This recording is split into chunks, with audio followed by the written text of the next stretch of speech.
Okay, so we are starting with a fresh topic, which is quantitative methods. Although percentage-wise, quantitative methods or QM doesn't seem to be big. What percentage was it? Just check your notes. 12%. The first class that had taken place, I had given a very elaborate introduction of all the 10 topics, what they are and their percentages. So QM comprises 12% of the exam. However, it has an indirect effect on various topics such that I take it as 20-30% of the exam because it has a direct effect on other topics. Now what we do is that given our huge focus on QM, I tend to divide it into a certain portions. For example, there is one portion which is called time value of money and discounted cash flow, DCF. Time value of money and discounted cash flow is, in a very low manner speaking, all that discussion about compound interest and annuities. Okay? The second part is basic statistics. There is no need to copy right now. A discussion is going on. I'll tell you when to copy. Basic statistics will comprise central tendency, dispersion, probability distributions. Then we have advanced statistics. Advanced statistics will comprise of sampling hypothesis, if you have heard the name. And the fourth part will be technical analysis. Technical analysis as in stock markets mein charts banta rehta hai na.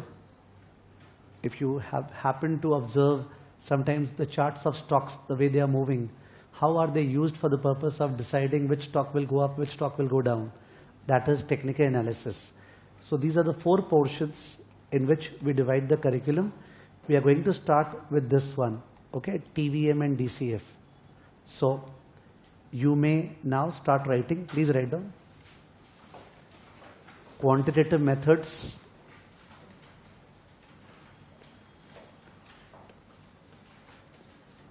Quantitative methods.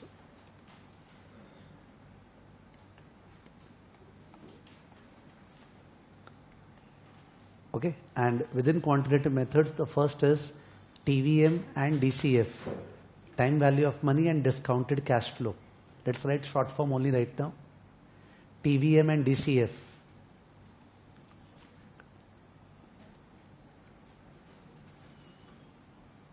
Second is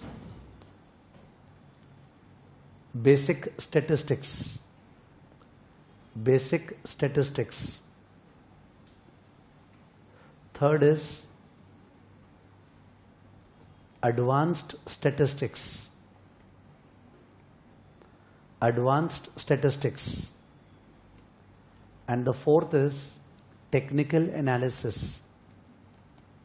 Technical analysis.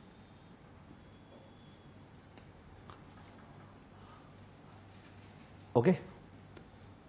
So the first topic is TVM and DCF. Let's give the heading. Time value of money. Time value of money, TVM.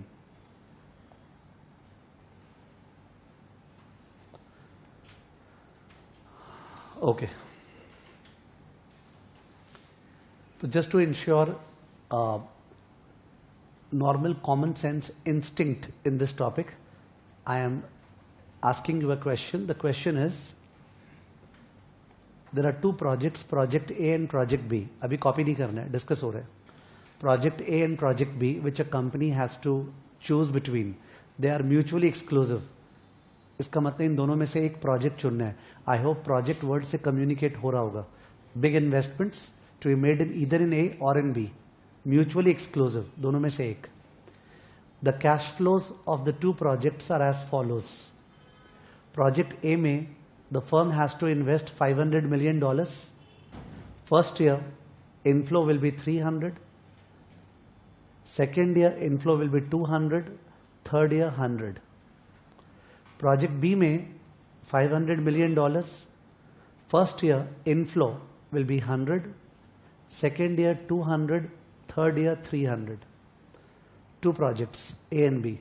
Both the projects are similar in all other respect. Okay, you cannot talk about sir इसमें ऐसा हुआ तो कुछ नहीं, ceteris paribus, both are equal in all respects. 500 जाएगा, 300 200 100 आएगा, 500 जाएगा, 100 200 300 आएगा। Which project should we choose? मेरे को फर्स्ट वॉइस जो सुना था प्रोमिनेंट वो था ए के बारे में, एंड देन मेरे को कुछ कुछ अपोजिट सुना है बी के बारे में, यानी the dominant part of the class is in favour of what? A. ठीक है, A is the correct answer for somebody of us who did not commit to it. A is the correct answer because अगर आपके पास 600 million आने वाला है, 600 million, 300 plus 200 plus 100, what is it? 600। अगर 600 आने वाला है तो कॉमन सेंस सेज दैट वो जल्दी आए तो बढ़िया या देरी से आए तो बढ़िया? जल्दी आए तो बढ़िया। अगर 600 ही आने वाला है तो जल्दी आए तो बढ़िया। तो जो प्रोजेक्ट बी है उसमें तो major part of the money is back ended, it's coming towards the end, but project A में major part of the money is coming towards the beginning. This instinct is time value of money. ठीक है, in case somebody who said B, he thought this way, increase हो रहा है, increasing order, decreasing order से मतलब ही क्या है? When 600 आने वाला है यार, पूरा का पूरा 600 फर्स्ट ईयर आ जाए तो और बढ़िया। ठीक है ना? So time value of money essentially means that a rupee today is more precious than a rupee a year from now. If this seems to be a dialogue to anybody, so in that case, let me just make it easy. If I were to ask you to pay me 1000 today, मेरे को 1000 दो और मैं तुमको आज ही 950 दूंगा, please give me 1000 right now, I'll give you 950 back. There is nobody on this planet who will say okay, isn't it?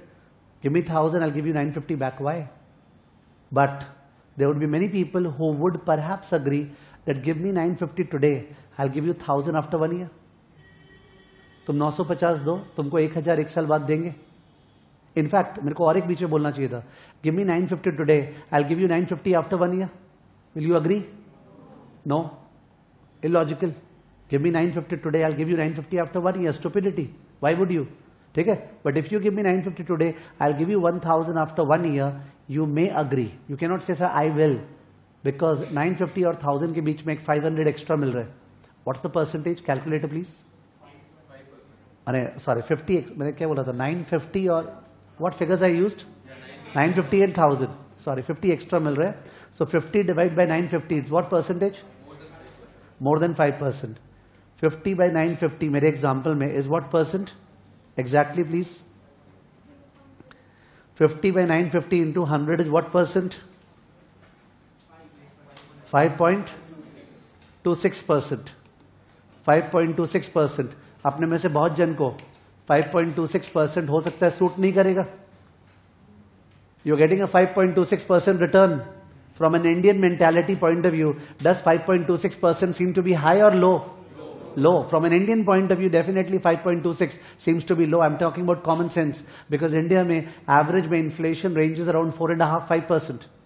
Inflation ranges around 4.5-5%. यानी चीजों का दाम करीब 5% बढ़ता है।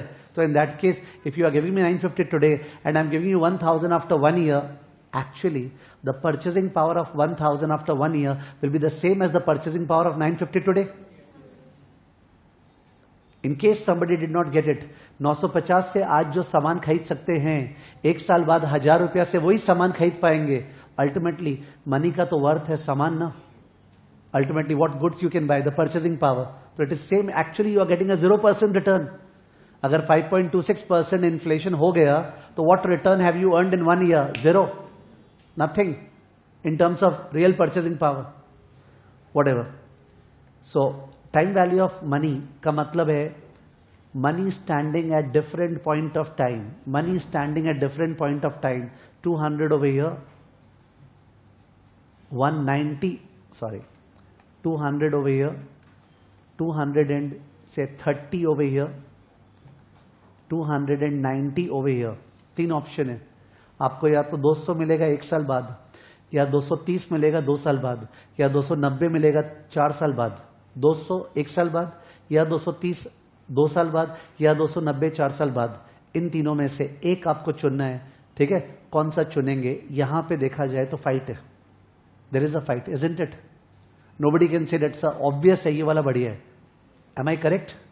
200, 230, 290 तीनों में फाइट है ना, दिख रहा है. जो 290 बढ़िया लग रहा है वो 4 साल बाद है, जो 200 घटिया लग रहा है वो 1 साल बाद है. That's time value of money. पहले टाइम वैल्यू ऑफ मनी का फील तो आ जाए हर तरीके से, ठीक है. तो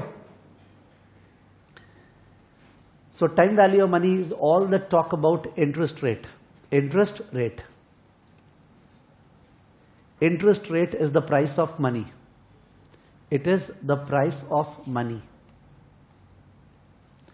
In a liberalized economy, in a non-regulated economy, the price of every commodity is determined by the free forces of demand and supply. And that's true for interest rate also. Interest rate is determined by demand and supply. Okay? In case somebody is not comfortable with this dialogue, interest rate is determined by demand and supply, so in that case let me have this interest rate यहाँ पे ले रहा हूँ. This is demand, this is supply. At an interest rate of 3%, demand for money by the corporates, जो लोग borrow करना चाह रहे हैं, would be high or low? High. Low interest rate 3%. Indian mentality सोचो, 3% is very low. So demand for money मतलब by the corporates who want to borrow money would be what? High. So the demand for money is 10,000 crores. But those who are investing with corporates, those who are lending to corporates at 3%, they will supply less or more? Less. The compensation is not adequate. 3% बहुत कम है. So perhaps it is 6,000 crore. So at 3% there is excess demand. This is not a state of equilibrium. At a rate of 5%, perhaps the demand is equal to 8,000 crores and supply is also equal to what? 8,000 crores. Okay, equilibrium. At suppose 7%, demand is equal to 6,000 crore while supply is equal to say 10,000 crore. There is excess supply. ठीक है तो? तो in that case यहाँ पे तो eco का जो basic बोलते हैं ना, law of demand and law of supply भी cover हो गया.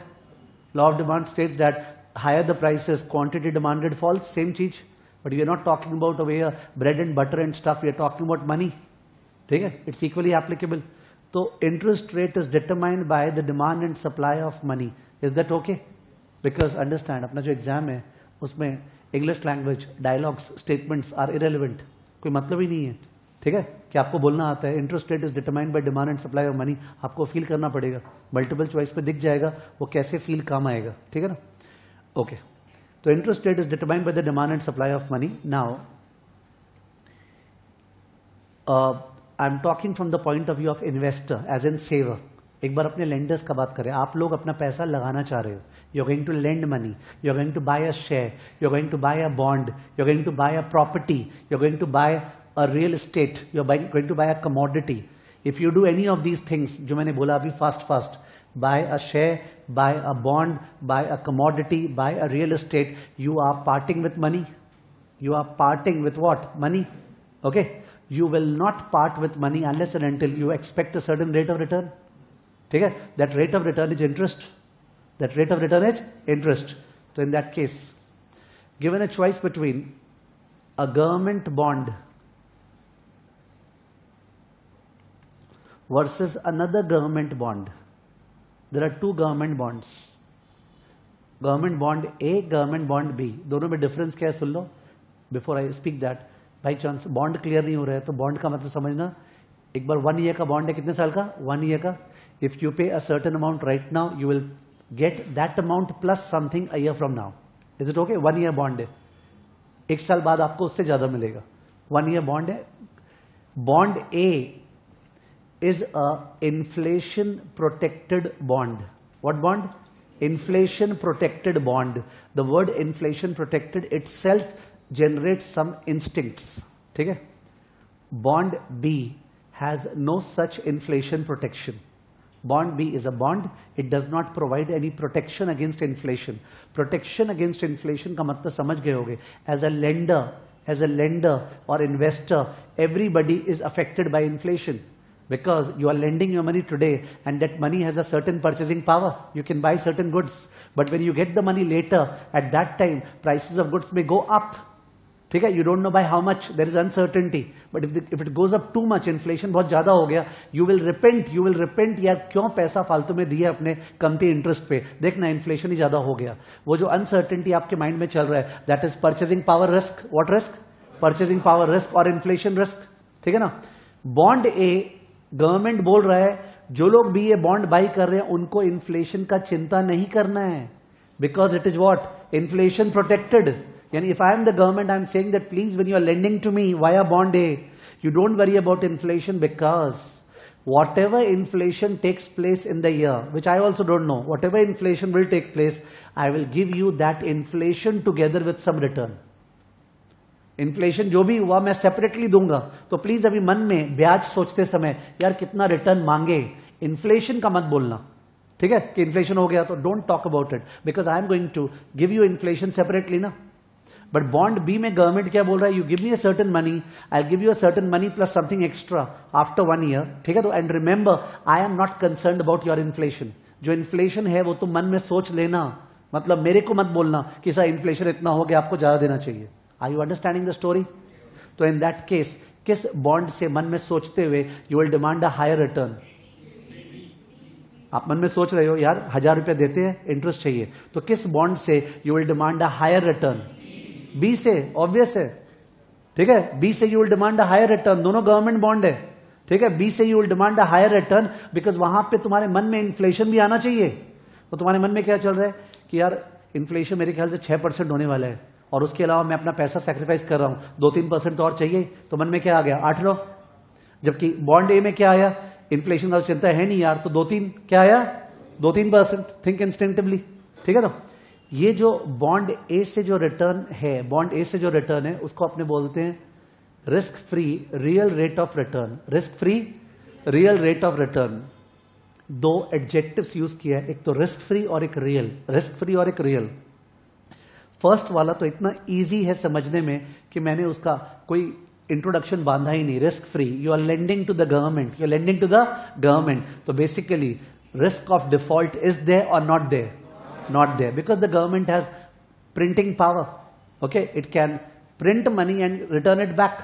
तो गवर्नमेंट का डिफॉल्ट का स्कोप कम है, ऑल्दो एक्सेप्शनल केसेस में मेनी गवर्नमेंट्स हैव डिफॉल्टेड, ठीक है, तो खासकर to foreign investors, but then exceptional cases से अपने नॉर्मल रिदम क्लास का स्पॉइल नहीं कर सकते हैं। तो इसका मतलब एक बार ये माने हाँ सर, जो डोमेस्टिक गवर्नमेंट का बॉन्ड है वो एक तरह से रिस्क फ्री है, ठीक है ना, because why would the government default? If the government doesn't have money it can print the same ना, सिंपल एज दैट। तो इसका मतलब रिस्क फ्री, रिस्क फ्री मतलब नो रिस्क, रियल मतलब विदाउट इन्फ्लेशन, रियल मतलब विदाउट इन्फ्लेशन, ठीक है। Why real? Because sir inflation protection है ना, इन्फ्लेशन का तो प्रोटेक्शन है, तो तुम इन्फ्लेशन का प्रीमियम क्यों मांग रहे हो? नहीं मांगोगे तुमको तो हम बोल रहे हैं इन्फ्लेशन अलग से दे देंगे, तुम छोड़ के बताओ कितना चाहिए। तो risk free real rate of return is suppose 3%। How much? 3%। तुमने मन में सोचा कि you have a certain money, 1000 rupees तुम्हारे पॉकेट में, can you consume it? Yes, you can buy goods and services. You have 1000 rupees. When I asked, can you consume it? Yes, sir. I can buy goods and services today. I can use it for consumption. If you lend it, you are going to sacrifice consumption. You are going to sacrifice consumption. Every investment, no exception. Every investment is a sacrifice of consumption. Every investment is a sacrifice of consumption. Human beings by nature would prefer current consumption as compared to future consumption. Anybody would like to consume today, but when that person is being asked to defer consumption, defer, D-E-F-E-R, defer, he will demand a certain rate of return, otherwise he will not. That return that you demand for the sacrifice of current consumption is known as risk-free real rate. Risk-free real rate. Okay? Opportunity cost of sacrificing consumption. ठीक है ना? जबकि ये जो rate है नीचे वाला, this is risk free nominal rate, risk free nominal rate, risk free nominal rate. Nominal मतलब इंक्लूडिंग इन्फ्लेशन, नॉमिनल मतलब including inflation. And suppose that is 3 + 5 equal to what? 8%। 5% is our inflation forecast, inflation forecast. So 3% चाहिए plus 5 क्या चाहिए? 8, ठीक है। तो real मतलब without inflation, nominal मतलब विथ इन्फ्लेशन। ये लोगों को इजीली बैठ जाता है, ठीक है ना।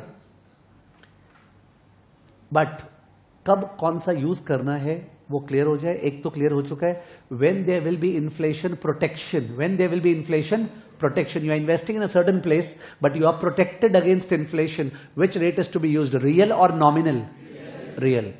अगर इन्फ्लेशन प्रोटेक्शन है तो इन्फ्लेशन 5% नहीं चाहिए, then we require real rate. But अगर इन्फ्लेशन का प्रोटेक्शन नहीं है, you are going to suffer inflation, तो अपने को नॉमिनल रेट चाहिए। क्या रेट चाहिए? नॉमिनल। मैं एक पोर्शन कंप्लीट होने के बाद अपने आप ही डिक्टेट कर दूंगा, ठीक है? तो your objective right should be that whether you are understanding और नॉट, ठीक है? तो डू नॉट फॉरगेट अबाउट हमारे, do not worry about retention. तो रियल नॉमिनल क्लियर हो गया। कोई अगर तुमको बोल रहा है, ठीक है, जैसे मैं घुमा के बता रहा हूं, किस बॉन्ड का बात कर रहा हूं, बताना ए या बी का, अभी एक्सप्लेन कर रहा हूं, बताना कौन से बॉन्ड का बात हो रहा है। ध्यान रखना, ए में इन्फ्लेशन प्रोटेक्शन है, बी में इन्फ्लेशन प्रोटेक्शन नहीं है, ठीक है? गवर्नमेंट का बॉन्ड है जो आपको 1 साल बाद 1000 देगा। गवर्नमेंट का बॉन्ड है जो आपको 1 साल बाद 1000 देगा। आप अभी कुछ दो, वो कुछ का बात नहीं कर रहे हैं, ऑफकोर्स 1000 से नीचे है। आप अभी कुछ दो, वो 1000 से नीचे है, श्योर है। गवर्नमेंट आपको 1000 देगा। क्या देगा? 1000। 1000 माने 1000, नथिंग मोर। 1000 माने 1000, nothing more. Government is saying it will give you 1000, that's it. कौन सा bond? Bond B. Bond B ना, गवर्नमेंट बोल रहा है 1000 देगा। भाई अब तो सोच ले मन में, तो इन्फ्लेशन नहीं देगा अलग से, कहां बोल रहे हैं देगा? Inflation protection is a speciality which has to be spoken. If the sum is silent, you cannot presume inflation protection. The sum में लिखा है normal bond, माने bond माने क्या? It is not inflation protected. Inflation protected जो है वो चिल्ला के बोलना पड़ेगा क्वेश्चन में। नहीं बोला इसका मतलब there is no inflation protection. The sum is silent, nothing.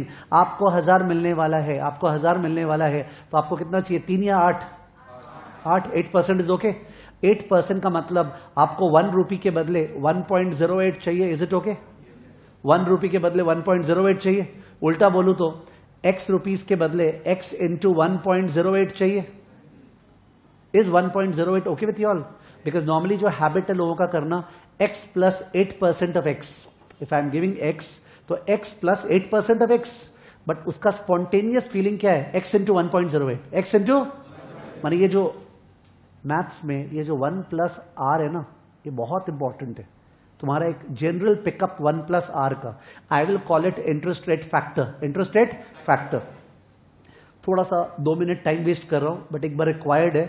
Interest rate factor बोलते जाना, यानी 1 रुपया का फ्यूचर वैल्यू, 1 रुपया का फ्यूचर वैल्यू, मैं इंटरेस्ट रेट बोल रहा हूं, ठीक है? We are just doing a 1 minute exercise. कई कुछ वैल्यू एडिशन बीच में होने वाला है। 7%, 1.07, 24%, 1.24, 240%, रॉन्ग हो गया है, वापस से 7%, आई सेड 1.07, 24%, 1.24, 24%, 1.24, वहां तक राइट जा रहा था। 240%, 3.4, 3.4, 3.4। ये जो शर्मा शर्मी होता है ना, खराब रेट बोलने से 240% डाइजेस्ट नहीं हो रहा है ना, आज बोला चाहिए, ठीक है? बट सम्स पे तो होगा। You will buy a share which will give 240% return, ठीक है? एक बार ये क्लियर कर दे, इन केस इलॉजिकली पढ़ाते रहते फॉर्मूला वाइज, तो we were doing this 1 plus R by 100। जैसे जब आपको बोला 7%, we were doing 1 plus 7 by 100। What is 7 by 100? 0.07। You said 1.07, isn't it? तो लास्ट में बोला 240%, तो 1 plus 240 by 100, what is it? 2.4 plus 1, what? 3.4।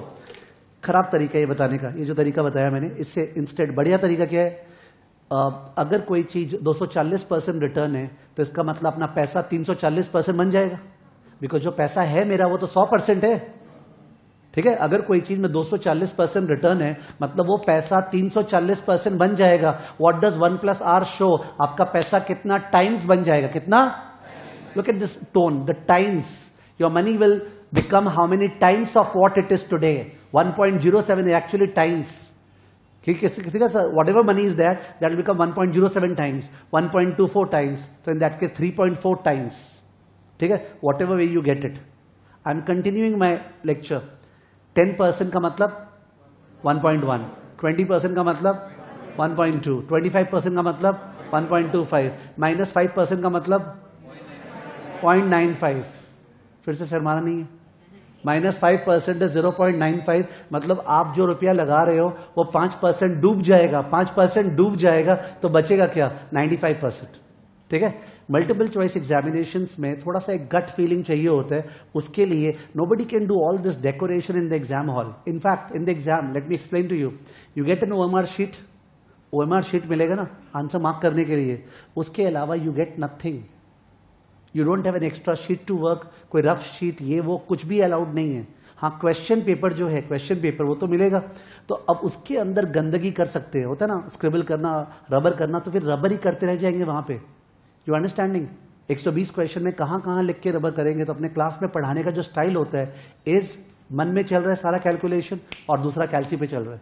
ठीक है। We tend not to use any working at all, that is the smart preparation, you will find it happening as I do more and more calculations with you. ठीक है। तो अभी आपको एक बहुत important चीज बताया, फैक्टर। क्या? फैक्टर। फैक्टर मतलब 1+r। क्या? 1+r। r ऑफकोर्स मैं डेसिमल में बोल रहा हूं, ठीक है ना, व्हाटएवर इट इज। थोड़ा ट्रैक चेंज हुआ, वापस से बैक ट्रैक करते हैं। ये क्वेश्चन चल रहा था, government is going to give you 1000 after 1 year. How much?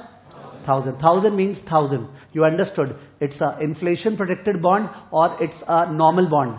Normal bond. ठीक है ना? तो in that case you want 8% return. 3 + 5 याद होगा?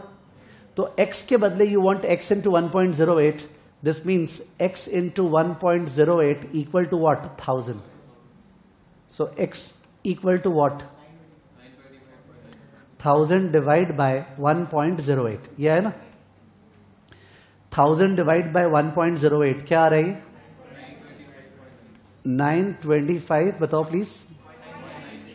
0.93. I come to the calci stuff later, पर थोड़ा बहुत जो सिंपल कैल्सी यूज करे वो तो बताते जाओ। 925.93 इज द आंसर। ठीक है। In English language what would we say? The 1000 which was standing at 0 और एट 1? 1. 0 माने आज, 0 माने आज, नंबर लाइन। 0 माने आज, 1 माने 1 साल बाद। It is wrong for anybody to describe 1 as the first year. When you say first year you are speaking about a period of time, जबकि 1 is a point of time. 1 is it is the end of the first year. What is 0? Is 0 the beginning of the first year? Yes, 0 is the beginning of the first year. So don't call 1 as the first year. 1 is the end of the first year. Be precise in terms of what you talk and what you think. ठीक है ना? तो 1 पे 1000 खड़ा था, 1 पे 1000 खड़ा था. Let us call it future value. What value? Future value. अपने को इसका वैल्यू आज निकालना था. That means present value. What value? Present value. And that present value के लिए अपने 1000 में से 8% मिलाना है कि हटाना है? हटाना है, because 1000 तो 108% है. What is 1000? 108%. तो हटाना है, इसलिए we divide by 1.08 and you get 925 point something whatever आया. This process should be called compounding or discounting. Discounting. Okay? आप जो ब्याज का इफेक्ट है वो 1000 में से हटा रहे हो. You are removing the interest component and you are finding out the present value. Present value is a discounting process. What process? Discounting process. And hence the rate which is used to find out the present value, on the board, what rate? 8%. The rate which is used to find out the present value is known as discount rate. What rate? Discount rate. So interest rate का financial dictionary का meaning discount rate. Interest rate माने discount rate. Interest rate माने discount rate. Discount को वैसे नहीं सोचे जो अपने कमोडिटीज बाई करने जाते हैं तो 20% डिस्काउंट होता है ना, वो अलग है.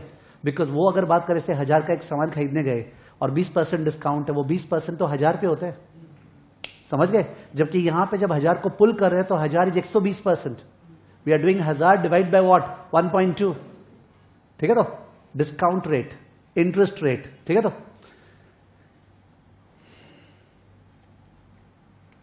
इंटरेस्ट रेट का 3 नाम है. One is it is the required rate of return. It is the required rate of return. What do you require if you are putting money somewhere? Number 2, it is the discount rate. It is the discount rate. Number 3, it is the opportunity cost.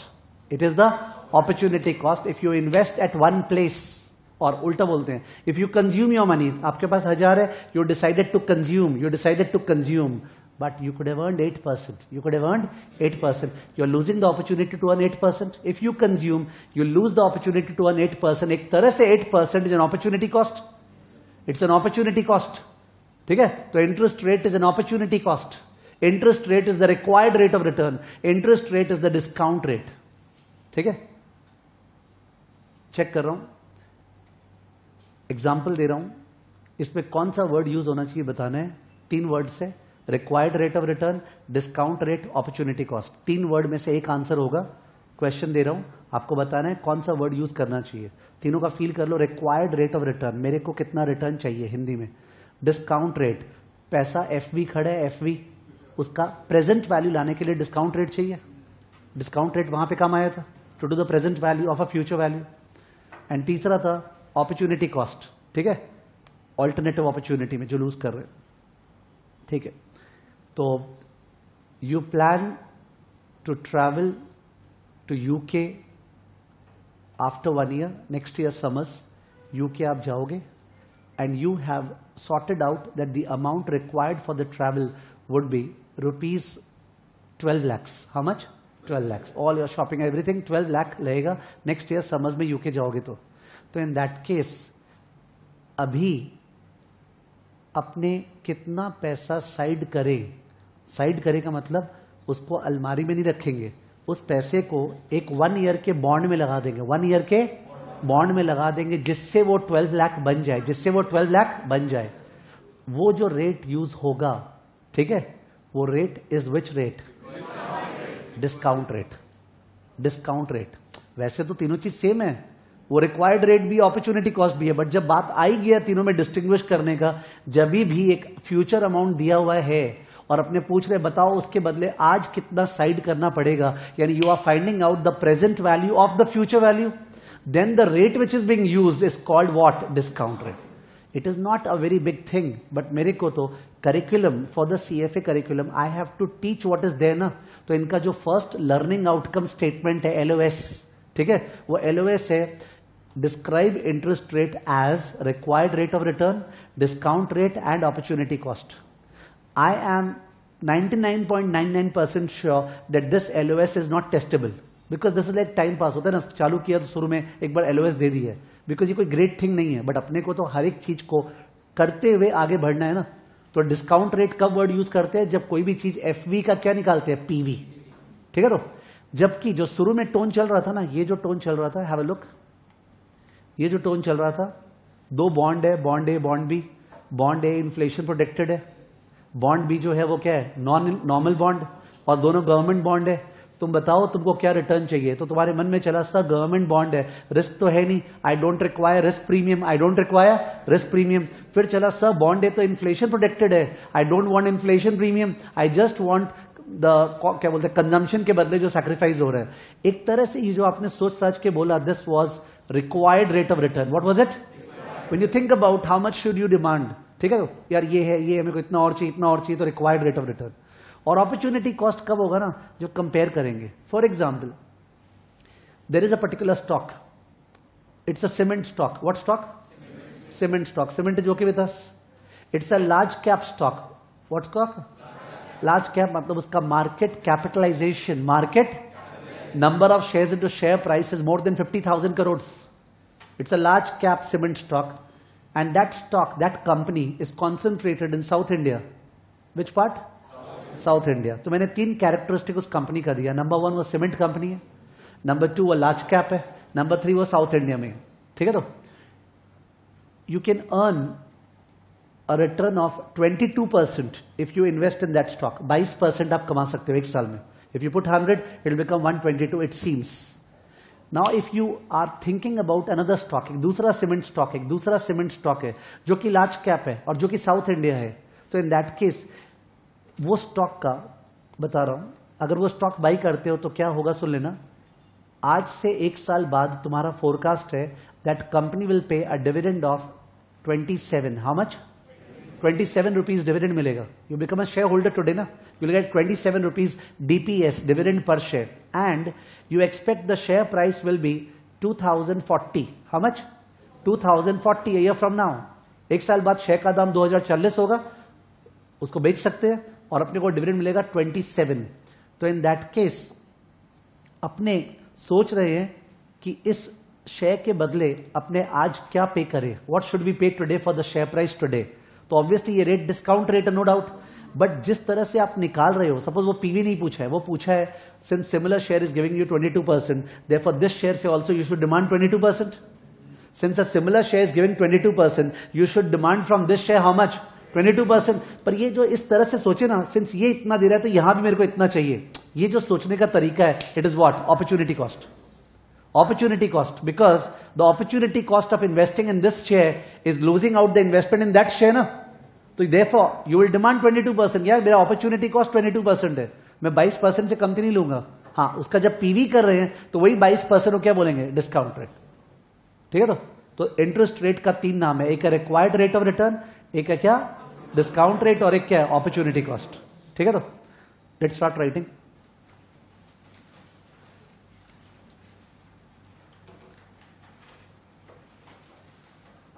LOSA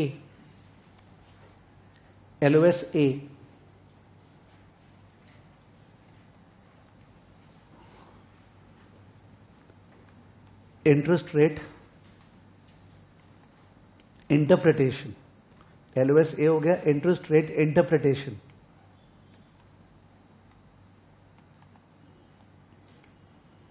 interest rate interpretation, इसके अंदर point number 1, interest rate is the price of money.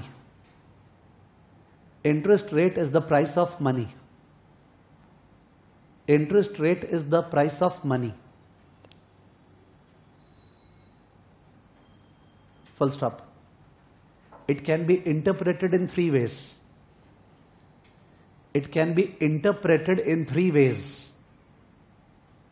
It can be interpreted in 3 ways. Dash, next line. First arrow, required rate of return. Required rate of return. Second arrow, discount rate.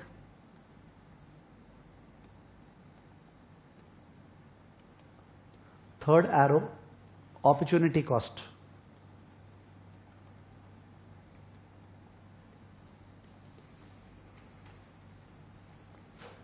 Point number 2.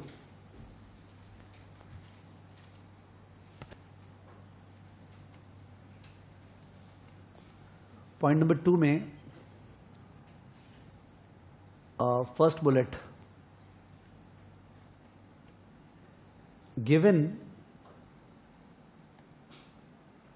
the risk involved and other factors, given the risk involved and other factors,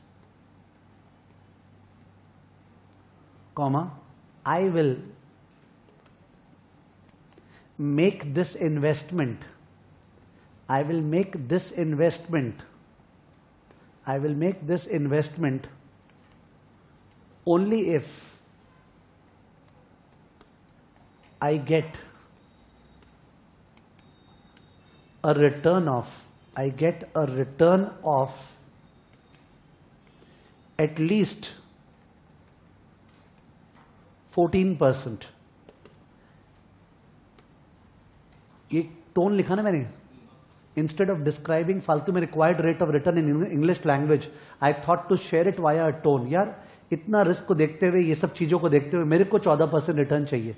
जब तुम ये बोल रहा है, you are saying what, required rate of return. तो I was trying to suggest the tone of the first one, correct. Next bullet, next bullet, if I need 40,000 1 year from now, if I need 40,000 1 year from now,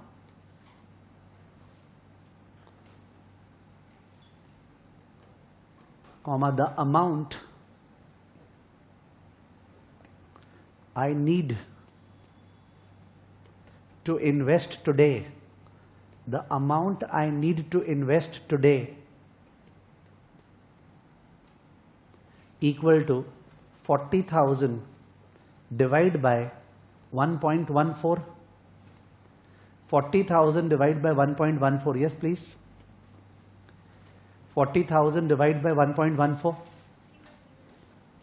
क्या? 3508 7.7. 3508 7.7. 3508 7.7. ठीक है? तो ये जो एक minute, यानी ये जो 14% था यहां पे, ठीक है, लिख देते हैं डिस्काउंट रेट, एरो देके मेंशन कर देना, फर्स्ट वाले भूल गया था। ये जो 14% था ये क्या था? रिक्वायर्ड रेट, ठीक है। 14 required rate, 14 discount rate, depending upon the style in which, the toning in which we are using it. And third bullet,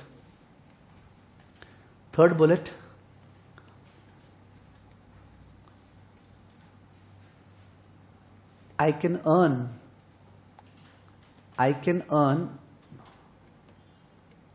14% elsewhere. I can earn 14% elsewhere, comma, so I need 14% from this investment. I need 14% from this investment. I can earn 14% elsewhere, so I need 14% from this investment. ठीक है?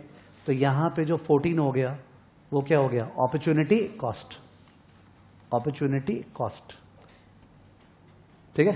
तो deliberately मैंने define नहीं किया तीनों को, just तीनों का एक टोन और फील जनरेट किया, that's sufficient, because I said इसका टेस्टेबिलिटी ऑलमोस्ट इम्पॉसिबल है, ठीक है, LOS A का, correct. So we shouldn't waste any time into what is understood and which is less likely to be tested. Next, LOS B.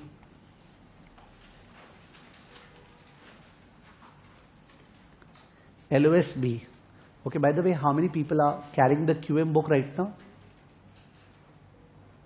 ठीक, okay, तो at least मेरे को दिख रहा है कि ज़्यादातर लोग के पास है, तो अगर किसी के पास नहीं भी है तो बगल बगल से शेयर हो जाएगा, ठीक है ना। LOS B, तो you may just open the book, book open कीजिए, एंड बुक में you will find page number 1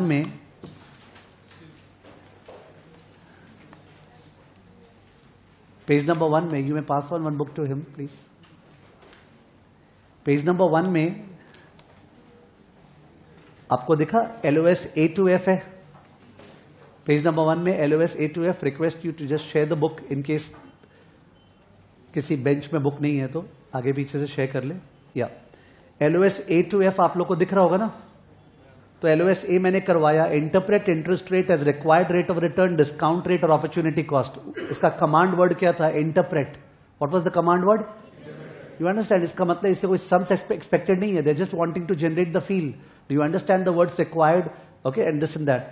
LOS B, explain an interest rate as the sum of real risk free rate, जो मैं word use कर रहा था ना, and premiums that compensate investors for the frequency of compounding. ये miss printing हो गया because, and premiums that के बाद जो बाकी पार्ट है कैंसिल करो ना, प्रीमियम्स दैट के बाद जो बाकी पार्ट है LOS में कैंसिल करो। हाँ ठीक है, आपका करेक्ट हो गया होगा, ठीक है। मेरे पास जैसे जो वर्जन है उसमें, एक मिनट, क्या कैंसिल कराया मैंने? मेरे पास जो बुक है उसमें लिखा हुआ है premiums that compensate investors for the frequency of compounding. अगर ये लिखा हुआ था तो कैंसिल करना है, नहीं आपके करेक्ट लिखा हुआ है।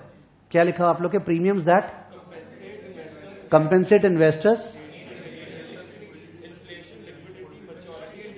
Inflation, liquidity, maturity and default risk. Okay, inflation, liquidity, मैंने जरा सा चेंज होगा, वो मिस प्रिंटिंग है, पुराने बुक में अभी नया एडिशन करेक्ट हो गया होगा हम लोग ने जो भेजा, ठीक है। तो लोग ठीक कर लेना, नो इश्यूज। मैं अभी समझा रहा हूं LOS B क्या होता है। I was just telling you that इस तरह से LOS है, ठीक है। तो these are the LOS। Come back to the copy please. अब डिस्कस कर रहा हूं बिकॉज पूरा एक्सप्लेन हुआ नहीं था उस समय। अब ठीक से सुनो, ठीक से सुनो पहले। डिस्कस हो रहा है, लिखना नहीं है अभी, do not right. Components of interest rate, components of interest rate. और ये बहुत इंपॉर्टेंट डिस्कशन है इन द सेंस दैट ये हर टॉपिक में काम आएगा, ठीक है. And in fact it is so surprising, मेरा लास्ट क्लास भी चलता रहता है ना, तभी भी कभी कभी I have to make you remember the first class of TVM we did and we had how many components. मतलब इतना ज्यादा इंपॉर्टेंट एलओएस है, very fundamental. Let's give due respect to it. Components of interest rate जो है उसके लिए you need to think about the required rate of return interpretation. कौन सा interpretation? Required rate of return, ठीक है. तो आई सेड इंटरेस्ट रेट में number 1 we have something called RF real. RF real full form risk free real rate of return. Risk free real rate of return. Real का मतलब without inflation. Why without inflation? Because there is some inflation protection और there is no inflation. Either there is no inflation, ऐसा economy जहां पे inflation नहीं है, और even if inflation is there is some inflation protection, ठीक है ना. Number 2, inflation premium. What premium? Inflation premium. Okay, sir, inflation is going to be there and there is no protection, so we will suffer. So I will demand 3 plus 5. ये 3 चल रहा था, 5 चल रहा है.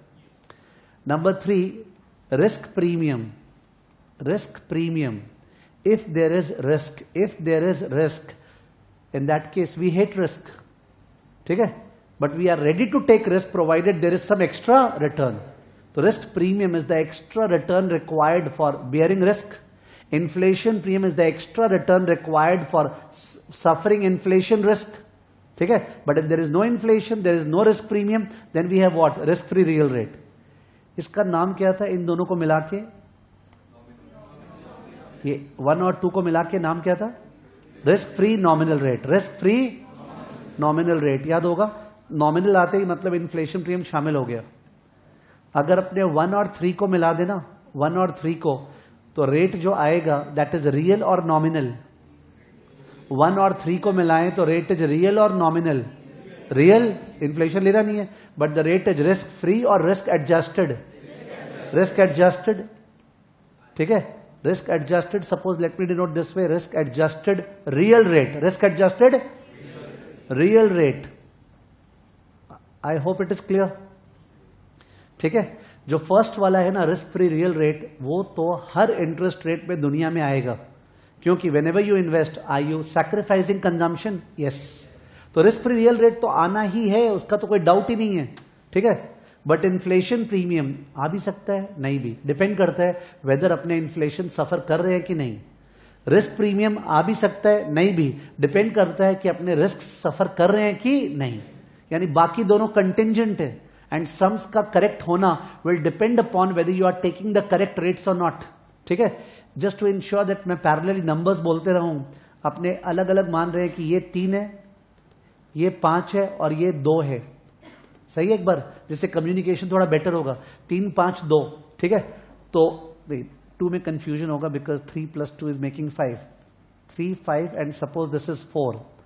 Now it's okay. 3 5 4. Is it okay? So what is the answer for the risk adjusted real return? 7%. Risk adjusted real. सही है? And risk free nominal 8%. Risk free real 3%. Correct है? ठीक है ना? Okay.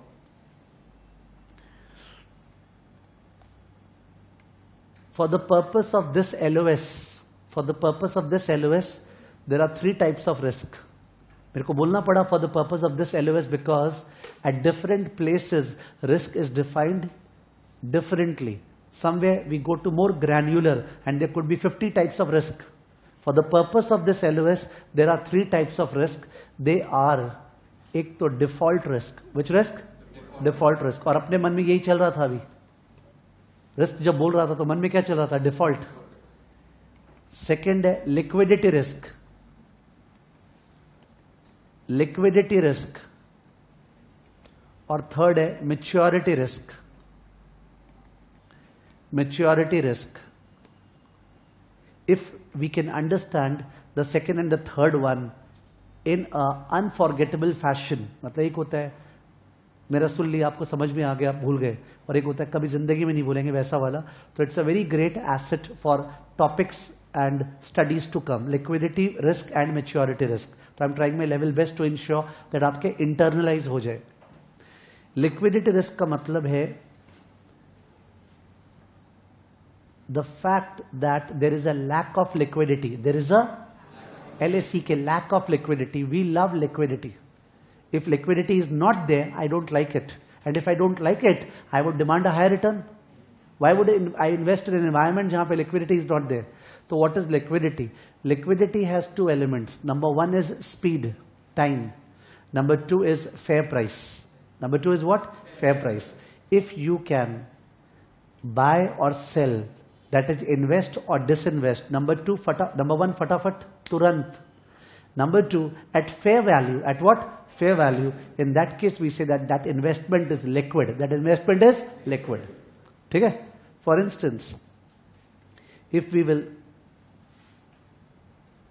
go to the stock market का screen and open any popular stock, so in that case the share price would be like this: bid price, ask price. Bid price is suppose 740.2, ask price is 740.4. Look at this gap. 740.2, 740.4. On a base of 740, the meager difference of 20 paisa is big or small? Small. 740 का बात हो रहा है, उस पर 20 पैसा का खर्चा लग भी जा रहा है, बहुत कम है ना, बिकॉज रियल लाइफ में तो कुछ खर्चे लगेंगे ही ना ट्रांजैक्शन करने में, ठीक है? तो इन दैट केस यहाँ पे if you want to buy immediately, at what price can you buy? 740.4. Some seller standing, कोई खड़ा है बेचने के लिए, 740.4, a seller is ready to sell, you can buy. वो आस्क प्राइस था, क्या प्राइस था? आस्क पैसा कौन मांगता है? जो बेचता है। तो जो बेच रहा है वो 740.4 में बेचने तैयार है, ओके? और जो खरीदने वाला है वो कितने में खरीदने तैयार है? 740.2। तो आप लोग में से किसी को भी खरीदना है, यू कैन बाय एट 740.4 तुरंत। अगर दुख होगा भी तो 20 पैसे का होगा। And if you want to sell, you can sell at what rate? 740.2। तो अगर बाई चांस तुम्हारे टाइम पास चढ़ा कि चलो एक बार बाई करके सेल करते देखते कैसा होता है, ठीक है? तो in that case you can buy right now at 740.4 and sell right now at what? 740.2। This round trip will cost you how much? 20 पैसे, ठीक है? पर होता है ना, समझ में तो आया। मैंने क्या होता है कि सपोज कोई कुछ क्लासेस करने के बाद अपने फोन पे ही ट्रेडिंग कुछ चालू कर देगा, ठीक है? और इन दैट केस वो क्या होगा? फर्स्ट टाइम बाई करेगा, फिर 2 मिनट बाद सेल करेगा, उसको 2 रुपया 4 रुपया का नुकसान होगा, पर क्या होगा? सेटिस्फैक्शन होगा, यार पहली बार, ठीक है? चलो सीखे तो सही। तो in that case let's understand that way only. तो इन दैट केस पॉइंट 2 का loss, what I would say is that this is a liquid stock और illiquid stock? This is a liquid stock, liquid, because आप तुरंत trade कर पा रहे हो, तुरंत, अभी राइट नाउ, आप रुकोगे नहीं, ठीक है? तो और at the same time you are able to do at fair price ना, ठीक है? जो दाम चल रहा था उसी पे। गड़बड़ कहां होता है? जहां एक स्टॉक है जिसमें यहां पे चलेगा 230 और यहां पे चलेगा 690, these stocks are dangerous, because if you want to buy right now you have to buy at what? 690। If you want to sell right now you can sell at what? 230। That's bad. तो you know if you enter the stock, निकलते समय नानी याद आ जाएगा, है ना? या if you sell the stock and you want to buy it later on, बहुत प्रॉब्लम है इसमें एंटर करना, ऑफलोड करना। This is lack of liquidity. तो लिक्विडिटी मतलब क्या? आप फटाफट कर सकते हो और फटाफट फेयर दाम पे कर सकते हो, तो in that case we call it what? Liquid. The best example of an illiquid asset is real estate. What? Real estate, properties. Property market is less liquid. तो tell me something, there is a real estate company, there is a real estate company, okay? Real estate company है जिसका stock बाजार में trade हो रहा है। उसके बजाय there is a real estate, यानी प्रॉपर्टी, एकदम अलग चीज हो गया। रियल एस्टेट कंपनी मतलब company which is doing real estate business, उसका शेयर बाजार में ट्रेड हो रहे हैं। If you buy the share of the company, you become a part owner of the company's business, of the company's assets and future profits, and that business is dependent upon real estate, ठीक है ना? Instead अगर तुमको real estate में इतना ही मन आ रहा है तो रियल एस्टेट बाई कर लो, ठीक है? Let's assume for a moment that ये जो रियल एस्टेट है ये एग्जैक्टली वही रियल एस्टेट है जो ये रियल एस्टेट कंपनी के पास है। लेट्स अज्यूम हाइपोथेटिकली कि रियल एस्टेट कंपनी सा जो जो प्रॉपर्टीज दे रखा है ना यहां वहां, एग्जैक्टली वही प्रॉपर्टीज आप अलग से बाई कर सकते हो। And we are assuming that you are a super rich person, because इतना सारा प्रॉपर्टीज बाई करने का पैसा कहां से आएगा? ओके, फर्स्ट वाला तो ठीक है, you are buying a share 200 रुपये का, बट वो जो सेकंड पार्ट बोल रहा हूँ बहुत बड़ा बात बोल रहा हूँ, property spread across the country और spread across the world, you will require billions of money to buy it. Let's assume you have it. तो इन दैट केस अगर ऐसा है तो उस केस में real estate company, real estate property, दोनों में से अपने को माने जब वो रिक्वायर्ड रेट ऑफ रिटर्न का बात हो रहा है, रिक्वायर्ड रेट ऑफ रिटर्न दोनों में सेम या अलग? किस में ज्यादा? रियल एस्टेट में ज्यादा, बिकॉज अगर मैं रियल एस्टेट स्टॉक बाई करता हूं तो मेरे को पता है मैं 2 मिनट बाद बेच पाऊंगा। If I buy the stock and I change my mind after 2 minutes I will sell it, there is no issue, it's traded. But if I buy the properties I will not be able to sell, I will get stuck up. Understood? If you buy a beautiful painting, suppose आपको paintings में interest आ गया है कि यार तुमने सुना कोई अंकल खरीदे थे पेंटिंग 20 साल पहले और आज उस 20 साल के बाद उस पेंटिंग का दाम करोड़ों ही बेचे, ठीक है, तुमको भी लग गया सनक, ठीक है, तो in that case you buy a painting. The problem is that buy तो कर लो पेंटिंग, ठीक है ना, अब उसको बेचने में प्रॉब्लम होगा तुमको, तो दैट्स लिक्विड और इलिक्विड? इलिक्विड। सो मन में जब रिक्वायर्ड रेट ऑफ रिटर्न सोचते हैं ना तो क्या होता है वो ज्यादा, because required rate of return will comprise of liquidity premium. क्या? लिक्विडिटी। यानी यहां पे required rate of return suppose 18% है, यहां पे रिक्वायर्ड रेट ऑफ रिटर्न होगा sir 18 plus LP, plus what? LP. What is LP? Liquidity premium. Liquidity premium is the premium for enjoying liquidity or for suffering liquidity. Sorry, suffering liquidity wrong word था, suffering the lack of liquidity. Suffering the lack of liquidity. ठीक है ना, कि liquidity नहीं है sir, मेरे को ज्यादा चाहिए तो I want 22%, otherwise I will not buy the property. तो प्रॉपर्टी मार्केट में रिटर्न्स ज्यादा चाहिए होता है किसी को भी, because of illiquid nature, because of illiquid nature. ठीक है, तो ठीक, मैं अपने आप डिफाइन कर दूंगा, don't worry about it. Maturity risk, उसके लिए I need some help of yours. ये 0 है, ये 1 है, यहां पे 1000 खड़ा है, उस 1000 का प्रेजेंट वैल्यू यहां निकालना है। What is the math? Present value equal to what? 1000 divide by 1 plus R, 1000 divide by 1 plus R. Okay, if this is not year 1, this is year 10, 10 साल बाद 1000 मिलने वाला है। I need your help please. 10 साल बाद 1000 मिलने वाला है, तो present value is 1000 divide by 1 plus R power 10, 1000 divide by 1 plus R power 10। Generally ऐसा होगा ही नहीं कोई अपने में से, बट अगर फिर भी कोई ऐसा होना जिसको बोले सब पता नहीं, वो जो आप डिवाइड करते हैं ना वो नेचुरली समझ में नहीं आता है, बाई चांस ऐसा हो जाए किसी के साथ, you just require a 1 minute का diversion. If you are investing X right now, after 1 year you want x into 1 plus r, after 2 years x into 1 plus r into 1 plus r, after 10 years x into 1 plus r power what? 10, because r तो annual return है, तो आपको x के बदले 10 साल बाद क्या चाहिए? x into 1 plus r power 10, and that is equal to 1000. So what is x equal to? This goes down. I hope it's okay. जिनके नेचुरल था कोई इश्यू ही नहीं है, don't think about all this, ठीक है। पर अगर कोई अटकता है कि सर डिवाइड समझ में नहीं आता है तो प्लीज इधर से सोच लीजिए, ठीक है ना। 1000 by 1 plus r पावर 10, सही है, ठीक है। अब एक बार मैच्योरिटी रिस्क प्रीमियम को थोड़ा सा फ्लुएंटली बताने के लिए कैलकुलेटर का हेल्प लेते हैं। अपने कैलकुलेटर पे जा रहे हैं, सब जन कैलकुलेटर खोल लो। जिनके पास नहीं है वो लोग अगल बगल में अगर थोड़ा सा जस्ट शेयर कर पा रहे हैं माने देखने वाइज तो बेटर रहेगा। Just 1 second.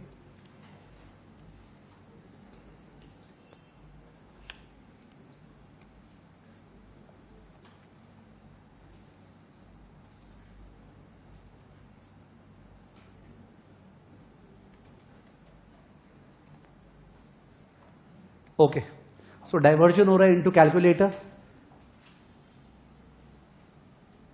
Okay, pay attention.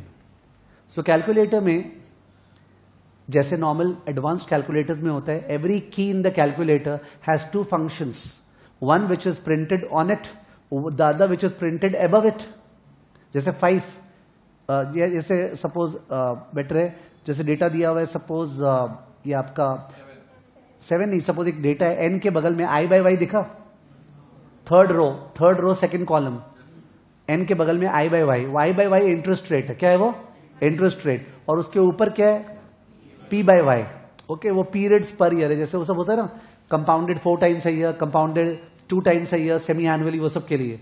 So every button has 2 functions. One is on it, the other is above it. To use the function above it, you have to press what? Second. ठीक है? You have to press what? Second. For example, कोई बताना तो easy figure पूछता हूँ, क्या पता, because +2 में किया इसलिए. What is 5p2? 5p2. Yes, please. कोई मैंने ग्रीक लैटिन नहीं बोला है, जिनको आता है क्या हर्ज बताने में. 5p2. 5p2 परमुटेशन का बात हो रही है ना, तो 5p2 is the permutation of 5 different things taken 2 at a time. ठीक है, तो what formula do you apply at +2? Formula बोलो मेरे को. Factorial 5 divide by factorial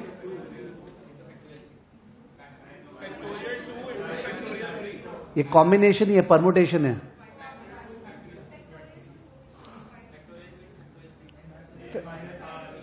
n-r, तो वही तो फैक्टोरियल 3 होगा ना. npr is what? Factorial n divide by factorial n-r. Okay, वैसे कोई बैठे हुए चिंता नहीं करें अभी, ओ ये सब है क्या, नहीं है ये सब, डोंट वरी, बहुत इजी है. ठीक है, बट ऐसे ही मैं तो because I am addressing an audience जो करके आए हुए होंगे, तो I just thought to ask. तो ये 5 फैक्टोरियल बाय फैक्टोरियल 3, तो this is actually 5 into 4. What is it? 5 into 4, because factorial 3 तो कट ही जाएगा. What is it? 20. कैलसी से निकाले अपने एक बार, जिससे सेकंड फंक्शन का ऑपरेट. तो कैलसी में एनपीआर दिखा है कहीं पे? परमुटेशन कहां दिखा? माइनस वाले बटन के ऊपर लोगों को एनपीआर दिखा है, बाकी लोग को भी दिख गया होगा. ठीक है, तो इन दैट केस उससे निकालते हैं अपने. चलो करते हैं 5, उसके बाद सेकंड, उसके बाद वो माइनस वाला बटन, और उसके बाद 2 इक्वल टू 20. ठीक है, 5p2 is what? 20. What we did, एक बार वापस से करें. 5 सेकेंड माइनस वाला button 2 equal to 20. Is it okay? तो सेकेंड के बाद वो जब एनपीआर ऑपरेट किए तो वो एक्शन में आ गया. खैर डाइवर्ट करता हूं. सुनना, 1000 को अपने एक साल पीछे टाने थे 8% से, और 925 आंसर आया था, याद है क्या? 1000 को 8% से पुल किए थे. What was 1000? पीवी और FV? FV. Search for the FV का बटन देखा आपको डिवाइड के ऊपर, FV, और PV का बटन उसके बगल में है, PV बगल के बगल में PV. इंटरेस्ट रेट का बटन PV के बगल में है, और N का बटन उसके बगल में है. यानी वो जो रो है, थर्ड वाला रो, वो पूरा टाइम वैल्यू ऑफ मनी का रो है. दैट थर्ड वाला row is very important for us. वो टाइम वैल्यू ऑफ मनी का रो है. उस पर जो PMT अभी तक किए नहीं, वो एन्युटी होता है. क्या होता है? एन्युटी. भी नाम सुना होगा +2 में डेफिनेटली. ठीक है ना, तो वो उसका रो है. इसको ऑपरेट करने के लिए सबसे पहले, ठीक है, FV के ऊपर क्या लिखा हुआ है? CLR TVM. क्या लिखा हुआ है? CLR TVM. मतलब अगर आपने कोई पुराना कैलकुलेशन किया होगा तो प्लीज उसको हटा दीजिए. तो एक बार सेकेंड और FV प्रेस करो. Second FV. You will feel like कुछ हुआ नहीं, पर बेसिकली क्या अंदर में कुछ हुआ था तो हट गया. ठीक है, तो इन दैट केस 1000 प्रेस करते हैं. 1000 FV, 1000 के बाद FV कर दिए. उसके बाद 1N, बिकॉज एक साल था आपने उस सब में, 1N एक साल का था वो, 1N. उसके बाद 8I bye Y, 8I bye Y. उसके बाद एकदम लेफ्ट टॉप में CPT दिखा है? CPT माने कंप्यूट. तो CPT PV, CPT PV क्या आया? 925.92. यह है ना, माइनस में आया. माइनस मतलब बोलना चाह रहा है तेरे को 1000 चाहिए तो 925 पॉकेट से निकाल. इनफ्लो आउटफ्लो ना. यू सेड 1000 पॉजिटिव, तो इन दैट केस पीवी तो नेगेटिव आएगा. To get 1000 you have to pay 925.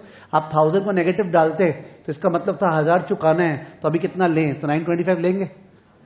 तो कैलकुलेटर तो ऐसे ऑपरेट हो रहे हैं. सीईसी में आओ. सीईसी एकदम लेफ्ट बॉटम में जो है सीईसी. आप लोग के कैलकुलेटर में कितना डेसिमल प्लेस आया हुआ है? 2. सब जन के 2 आया हुआ है, किसी के 3-4 आया हुआ होगा. डेसिमल प्लेस चेंज करना पड़ता है अकॉर्डिंग टू मल्टीपल चॉइस। किसी किसी मल्टीपल चॉइस आंसर में डेसिमल प्लेस ज्यादा चाहिए और जिसमें कम चाहिए उस पर क्यों गंदा रखे स्क्रीन को। तो अकॉर्डिंगली डेसिमल चेंज करने के लिए we go to second format. Second format का बटन एकदम नीचे है डेसिमल का, दिखा सेकेंड फॉर्मेट। होप सबको दिख रहा होगा। जिनके पास भी कैल्सी नहीं है वो लोग थोड़ा सा अगल बगल में देखते हैं, वैसे बोर्ड पे भी दिख रही है सेकेंड फॉर्मेट। तो मेरा डेसिमल प्लेस 4 है, ठीक है ना। तो in that case I can change, let's change it to 3। आप लोग 3 चेंज कर लो, 2 था ना आपका 3। उसके बाद एंटर, एंटर एकदम ऊपर में है, एंटर ऊपर में है ना, सीईसी सीईसी। अब क्या है 0.000। 3 डेसिमल प्लेस पे सारे सम होंगे। तो how do you change the decimal place? Second format, second format, ठीक है ना। अब मेरे हेल्प के बिना अपने आप प्लीज एक मिनट, टाइम वैल्यू मनी को क्लियर कैसे करते हैं? Second clear TVM, second clear TVM याद होगा, सेकेंड एफवी का बटन। हाँ सुनना क्या करना है तुम लोग को। 1000 का बॉन्ड है 10 साल का, 1000 का बॉन्ड है 10 साल का और 12% डिस्काउंट रेट है, 12 डिस्काउंट रेट है। उसका प्राइस बताओ, डू इट प्लीज। 1000 का बॉन्ड है 10 साल का, 10 साल बाद 1000 है, 12% डिस्काउंट रेट है, उसका प्राइस बताओ। बाकी लोग भी कर लो। 1000 का बॉन्ड है, 1000 10 साल बाद है, 12% पे डिस्काउंट रेट पे उसका प्रेजेंट वैल्यू बताना है। एक मिनट, बाकी लोग जो कर लिए वो लोग तो करें।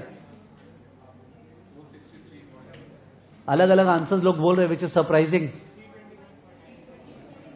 321 is the correct answer. You may just redo it once again. Interactions are advisable. अगर आप लोग इंटरैक्ट कर रहे हो तो बहुत बढ़िया रहेगा ये सब करते हुए, ठीक है ना।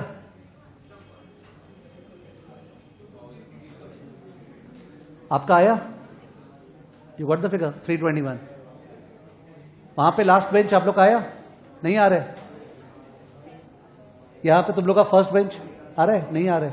ठीक है, ओके, साथ में करें, साथ में करते हैं। सेकेंड क्लियर टीवीएम मेरे साथ करें प्लीज। Second clear TVM. अब 1000 एफवी, ठीक है, 12 आई बाय वाई, 12% को 12 डालना है, 0.12 नहीं डालना है। कैलकुलेटर स्मार्ट है, वो समझता है इंटरेस्ट डाला है परसेंट ही होगा, उसको ज्यादा समझाने की कोशिश मत करो, ठीक है। And 10N। अब सीपीटी पीवी आया? अब देखो आया क्या?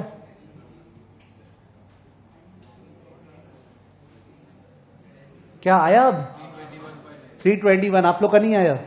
वहां पे लास्ट बेंच अब आ गया, यहां पे आप लोग का नहीं आया ना केवल, ठीक है। मेरे साथ नहीं कर रहे, मेरे ख्याल से मेरे पूरे कंप्लीट होने के बाद चालू किए करना, ठीक है। 321 आया, क्या आया? 321, ठीक है, ओके। एक मिनट, 5000 फेस वैल्यू का बॉन्ड है, 5000 फेस वैल्यू का बॉन्ड, 4 साल का मैच्योरिटी, 11% इंटरेस्ट रेट है। प्रेजेंट वैल्यू निकालो। 5000 4 साल 11%, डू इट। 5000 4 साल 11%, 5000 4 साल 11%, 3293, ठीक है। अपने सामने ये लोग को एक बार हेल्प करो प्लीज। हाँ पीछे से हेल्प लो, दिखाओ कैलकुलेटर, हेल्प लो पीछे से। 3293 आ रहा है शायद, आ रहा है तुम्हारा रेट बोला था 11%, 4 years, 5000 future value.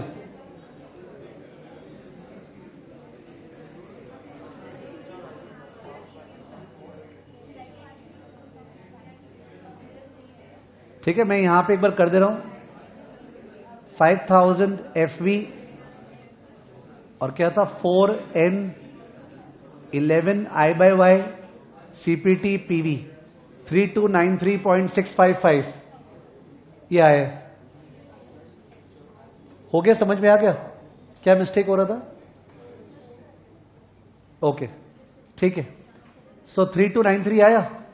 Now calculator मैंने जरा सा बताया, इनफैक्ट बताया ही नहीं है मान लेना। आई एम अज्यूमिंग दैट मैंने कैलकुलेटर कुछ नहीं बताया, बिकॉज सीपीटी माने कंप्यूट, ठीक है, सीए फाउंडेशन वाला नहीं है, ठीक है, कंप्यूट। तो जब भी वो बता रहे ना ये निकालना तो सीपीटी पीवी ऐसे बोलना तो पड़ता है ना भाई, क्या चाहिए। ओके हाँ, तो what I was saying is that, एक मिनट, एक चीज बहुत इंपॉर्टेंट, मेरे आज मेरा टारगेट कैलकुलेटर नहीं था और ना है, तो बिकॉज ऑफ विच अगर मैंने कैलकुलेटर को जरा सा भी टच किया है उसके कारण कोई प्लीज कैलकुलेटर का असेसमेंट नहीं करे कि सर आपने पूरा नहीं बताया। I have not spoken anything, मैं मान रहा हूं जीरो पे खड़ा हूं, ठीक है ना। अपने अभी मेन ट्रैक कंप्लीट करते जो चल रहा था। नाउ जो चल रहा था वो ये कि I wanted to explain to you maturity risk premium. क्या मैच्योरिटी रिस्क प्रीमियम? उसके लिए एक बार कैलकुलेशन मत करना और केवल सोचना, if there is a 10-year bond, there is a 4-year bond, 10-year bond and 4-year bond, ठीक है, both have a face value of 1000. So the price of the 10-year bond is 1000 divided by 1 plus r power what? 10. The price of the 4-year bond is 1000 divided by 1 plus r power 4. Let me write this as PA. Let me write this as PB. I hope it's okay. ठीक है ना? Which price is higher? Yes, please. Which price is higher? PB. Obvious है.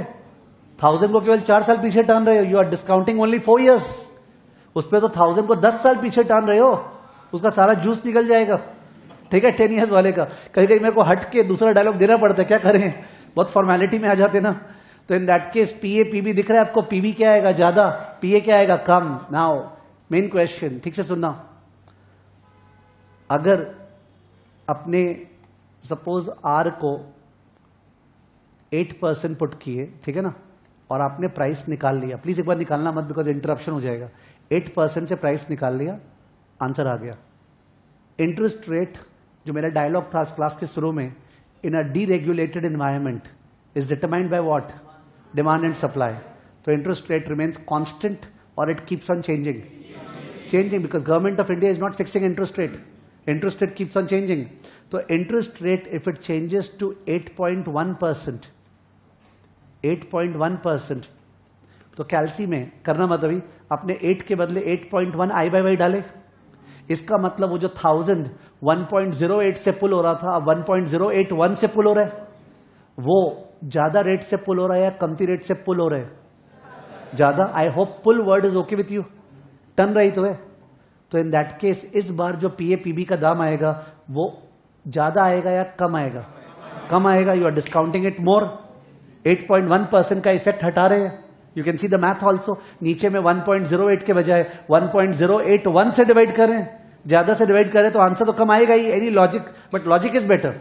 Math के बजाय logic सोचे तो better. Sir we are pulling, we are removing 8.1% का effect, the price would be what? Lower. The English is better than the math. दोनों का price गिरेगा, दोनों का प्राइस गिरेगा। किसका प्राइस ज्यादा गिरेगा? ए का प्राइस ज्यादा गिरेगा, ज्यादातर लोगों के मुंह से सुनाई दिया, जो कि करेक्ट आंसर है। ए का प्राइस ज्यादा गिरेगा, क्यों? पावर 10, पावर 10, वो जो 1.08 पावर 10 था, 1.081 पावर 10 हो गया। दूसरा वाला 1.08 पावर 4 था, 1.081 पावर 4 हो गया। पावर 4 और पावर 10, यू कैन अंडरस्टैंड जो अंदर में चेंज हुआ वो पावर 10 करने से फिर ज्यादा आया। Risk means volatility. Risk means volatility. So in that case, which bond is more volatile? Bond A or bond B? A is more volatile. If interest rate changes, please understand, 1000 cannot change. Government of India ने कसम खाया आपको 1000 देगा. 1000 is 1000, it cannot change. ठीक है तो? पर interest rate जो नीचे टानने वाला रेट है ना, वो हर मोमेंट चेंज हो रहा है बाजार में, हर मोमेंट चेंज होता है। Okay, bond prices change like stock prices. किसका प्राइस ज्यादा तेजी से चेंज होता है? बॉन्ड ए, बिकॉज बॉन्ड ए में जब भी रेट चेंज हो रहा है उसका पावर क्या पड़ रहा है? 10। बॉन्ड बी में जब भी रेट हो रहा है पावर क्या पड़ रहा है? 4। In short, which bonds are more volatile? Long term bonds और short term bonds? Long term bonds are more volatile, long term bonds are more. Of course इस पे टाइम स्पेंड करने के लिए अपने 8 पे, 8.5 पे, 7.5 पे चेक कर सकते हैं, करा दूंगा, नो इश्यूज। बट एक बार समझे तो विदाउट फिगर्स कि सर लॉन्ग टर्म बॉन्ड्स में वो जो पावर है ना वो इतना ज्यादा होता है कि रेट चेंज होने से इफेक्ट क्या आता है? ज्यादा। You are suppose to be a risk lover और a risk averse person. Risk averse, everybody is risk averse, we hate risk. Given a choice between a long-term bond and a short-term bond, which one would you prefer? Short-term. Less risky.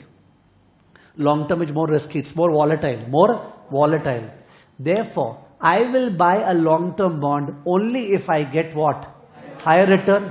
That extra return that you demand from a long-term bond is known as maturity risk premium. क्या?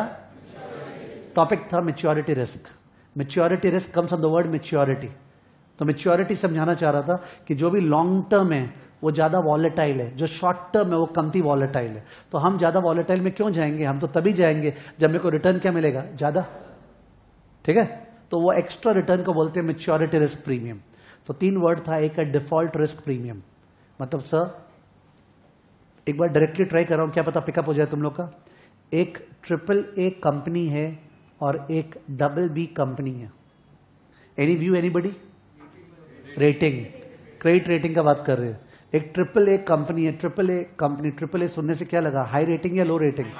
High rating, top class rating. AAA company, virtually no chance of default, पैसा मारने का chance virtually negligible है. ठीक है. तो BB company, there is a chance of default. ठीक है. तो इन दैट केस दोनों बॉन्ड में से which bond would you prefer? AAA. But we are ready to go for BB provided we get what? Higher return. That higher return is default risk premium. That extra return is what? Default risk premium. ठीक है. Which bonds do not have default risk premium? Government bond. AAA can default. AAA can default. Company है ना, चाहे जो भी AAA हो, default तो कर ही सकता है, चांस कम है. पर sovereign bonds, which bonds? Sovereign, जिसको बोलते हैं treasury bonds, can not default. तो उनमें default risk is what? Nil, zero. But companies में डिफॉल्ट रिस्क इज देयर. कितना default risk? Depending upon the credit rating. Depending upon the credit rating. ठीक है. Indian government का foreign investors के लिए credit rating is BBB. Indian government का माने India जो बॉन्ड इश्यू कर रहा है, Indian government, and if a US person is buying the bond, ठीक है, the credit rating is BBB, which means ऊपर से चालू होता है AAA, उसके बाद होता है AA, उसके बाद होता है A, उसके बाद होता है BBB. Okay, we are in the 4th level of the rating as far as India is concerned. ठीक है. तो BBB रेटिंग है, मतलब foreign investors do not look at India, ठीक है, with that level of respect. Although जब respect का बात ही आ गया है तो पाकिस्तान को तो सी में होगा. ठीक है ना. मैंने अपने आप को बेइज्जती नहीं करे. ठीक है. व्हाटएवर. तो BBB रेटिंग है. तो रेटिंग सबका होता है, कंट्रीज का, कंपनीज का, सबका. We'll have a lot of discussion on ratings. It's very much in the curriculum. ठीक है, रेटिंग्स. सो डिफॉल्ट रिस्क का फील आ रहा है कि सर अगर कहीं डिफॉल्ट हो सकता है, मेरे को ज्यादा रिटर्न चाहिए. I don't need the English language definition, please understand. I just need the feel कि डिफॉल्ट रिस्क, हाँ पैसा मार लिया तो उसके बदले ज्यादा रिटर्न चाहिए. लिक्विडिटी रिस्क प्रीमियम, अगर कोई चीज लेस लिक्विड है, अगर कोई चीज लेस लिक्विड है, तुरंत उसको बेच नहीं सकते या फेयर प्राइस से बेच नहीं सकते, तो वो खराब है. मैं वो तभी बाई करूंगा जब मेरे को क्या मिलेगा? ज्यादा रिटर्न. कोई चीज लॉन्ग टर्म है, क्या है? Long term. ठीक है. तो लॉन्ग टर्म है तो उस पर कौन सा रिस्क है? मैच्योरिटी. तो I want a high return. ठीक है ना. Maturity risk premium. सबसे ज्यादा liquid, okay, the most liquid thing, money तो है ही, वो तो ठीक है, वो मनी को ही तो इन्वेस्ट करने का बात हो रहा है. The most liquid financial asset is short term treasury security. क्या बोला? Short term treasury security. Treasury security. अगर यहां पे देखो, शॉर्ट टर्म ट्रेजरी सिक्योरिटी में फर्स्ट वर्ड क्या है? शॉर्ट. कौन सा रिस्क गया? मैच्योरिटी रिस्क प्रीमियम नहीं चाहिए. You can't demand maturity risk premium. Short term बोल रहा हूं. 90 day T bill, 90 day language था, 90 डे टी बिल. टी का फुल फॉर्म? ट्रेजरी. एक 90 दिन का ट्रेजरी बिल. ओके, 90 दिन में गवर्नमेंट पैसा वापस देगा. तो 90 दिन में वो जो पावर है ना, पावर अगर पावर करते तो वो होता 1000 divide by 1 plus R power 0.25, करीबन 1000 divide by 1 plus R power 0.25 ना. 90 दिन 1/4 ऑफ ईयर, मोर और लेस. तो इन दैट केस आर को छूने से पावर में जोर ही नहीं है. Can you see? 1 plus R power 0.25 करने तो सुस जा रहा है वो. ठीक है. If you do 1.08 to the power half, it becomes around 1.019. 8% का इफेक्ट बिकम्स 1.9%. तो ज्यादा जोर नहीं है. तो maturity risk is not there. Treasury है, डिफॉल्ट रिस्क इज देयर और नॉट देयर? Not there. और सॉरी, शॉर्ट टर्म और ट्रेजरी है तो default risk is not there. Liquidity सबसे ज्यादा होता है, ट्रेजरी में लिक्विडिटी सबसे, तो liquidity risk is also not there. तो ना डिफॉल्ट, ना लिक्विडिटी, ना मैच्योरिटी। तो इससे आपको कौन सा रिटर्न चाहिए? पूरा नाम, रिस्क फ्री नॉमिनल। रियल क्यों? मैंने बोला क्या inflation protected?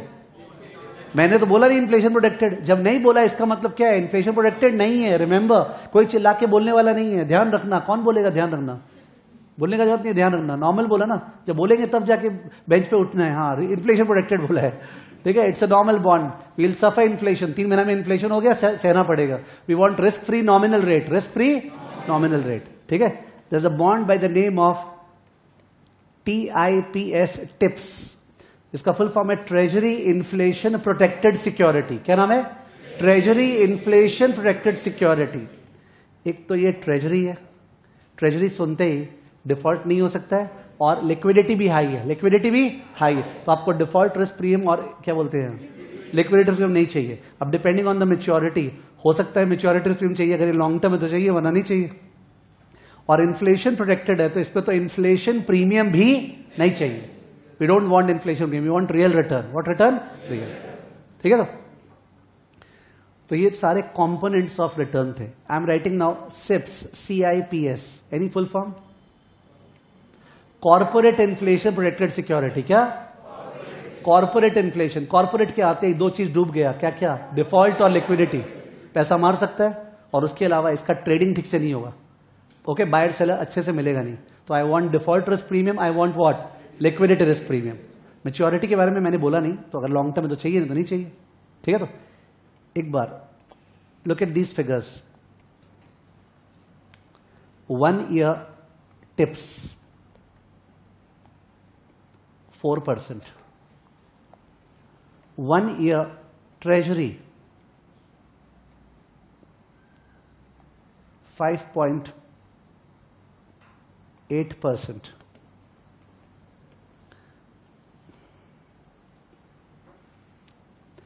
5 year treasury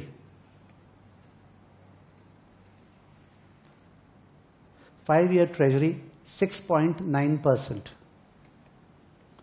5 year, इसके बारे में बोला नहीं था, मैं नया लिख रहा हूं। 5 year agency bond. What bond? Agency bond. कोई गवर्नमेंट का एजेंसी है, agency bond guaranteed by government, guaranteed by government. Government बोल रहा है पैसा नहीं डूबेगा, guaranteed by government 7.4%।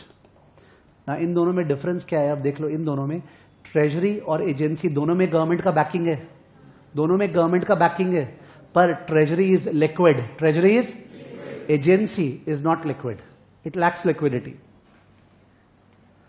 5 year corporate bond, 5 year corporate bond 10%, ठीक है। ये सारे रेट्स मैंने लिखे हैं बोर्ड पे। 1 year tips, 1 year treasury, 5 year treasury, 5 year agency bond guaranteed by government, 5 year corporate bond. सही है, ओके। जो फर्स्ट वाला रेट है 4%, उसमें इन्फ्लेशन प्रीमियम है कि नहीं है? नहीं है, बिकॉज इन्फ्लेशन का प्रोटेक्शन है ना, इन्फ्लेशन का प्रोटेक्शन है, मतलब इन्फ्लेशन प्रीमियम नहीं है। उसमें डिफॉल्ट रिस्क है क्या? नहीं है। लिक्विडिटी रिस्क है क्या? नहीं है। मैच्योरिटी रिस्क है क्या? नहीं है। 1 year कुछ भी नहीं है, तो है क्या? Risk free real, risk free real, ये रिस्क फ्री रियल है, ठीक है ना। सेकेंड वाले में क्या आ गया? इन्फ्लेशन। 1 year, 1 year, मैच्योरिटी अभी भी गड़बड़ नहीं है, लिक्विडिटी लिक्विडिटी, डिफॉल्ट डिफॉल्ट नहीं है। प्रॉब्लम क्या है? Inflation premium. Sir this is not inflation protected, I want inflation premium. What is the inflation premium? 1.8%। तो क्वेश्चन में पूछेगा, देखे what is the inflation premium? 1.8%। 1 year treasury, 5 year treasury, maturity risk premium, treasury treasury liquid, पूरा default का scope ही नहीं है, but 1 year 5 year क्या? Maturity risk premium how much? 1.1%। 5 year treasury, 5 year agency, but guaranteed by government, क्या? Liquidity risk premium. Okay, default नहीं है because guaranteed by government लिखे हैं, ठीक है। तो इसमें डिफॉल्ट हो सकता है, सॉरी क्या, लिक्विडिटी रिस्क प्रीमियम। और लास्ट वाला 5 year agency, 5 year corporate, what, default risk premium. इससे कंपेयर करें, डिफॉल्ट रिस्क प्रीमियम। ये डिफॉल्ट नहीं कर सकता, ये डिफॉल्ट कर सकता है, वरना तो 5 ईयर है ही ना। जो मेच्योरिटी बोल रहा है तो फिर वो इससे कंपेयर नहीं कर रहा है, you are comparing perhaps with this, ठीक है ना। तो if you are comparing logically then you understanding incrementally सारा कंपोनेंट्स मिल रहा है, सारा कंपोनेंट्स मिल रहा है, ठीक है ना।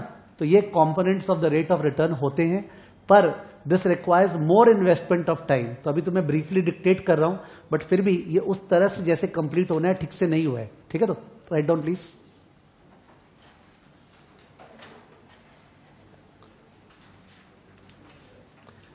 So LOSB, components of interest rate. LOSB, components of interest rate. Components of interest rate.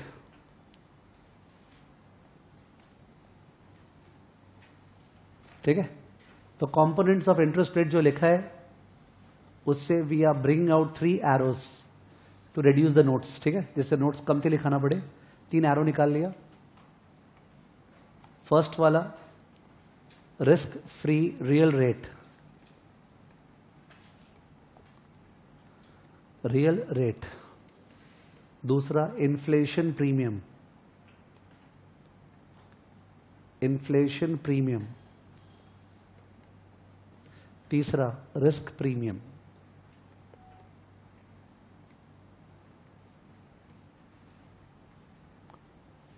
ठीक है, और रिस्क प्रीमियम में देयर आर 3 पार्ट्स। तो रिस्क प्रीमियम में we have default risk premium,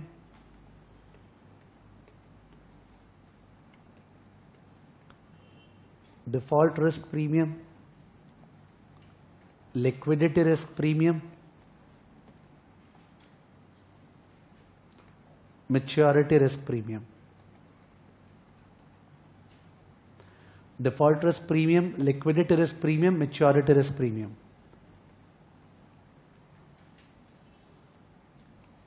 ठीक है ना। नोट्स का फ्लो चल रहा है, पॉइंट नंबर एलओएस क्या चल रहा है, बी, ठीक है ना। और इस पे केवल चार्ट बनाए हैं, ठीक है। अब let's just name them so that I can carry it out. ये हो गया 1 2 3 4 एंड 5, ठीक है। सो दैट सबको इंडिविजुअल रिस्पेक्ट मिल जाएगा। नाउ नंबर 1 शॉर्ट में बोल दे रहे हैं RF real, RF real dash every investment, please write down every investment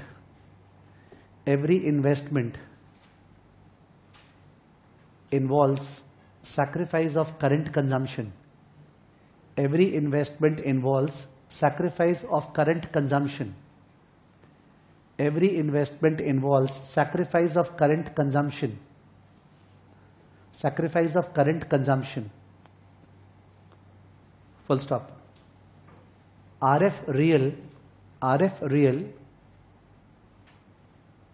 is the opportunity cost. RF real is the opportunity cost of sacrificing current consumption. RF real is the opportunity cost of sacrificing current consumption. Is the opportunity cost of sacrificing current consumption.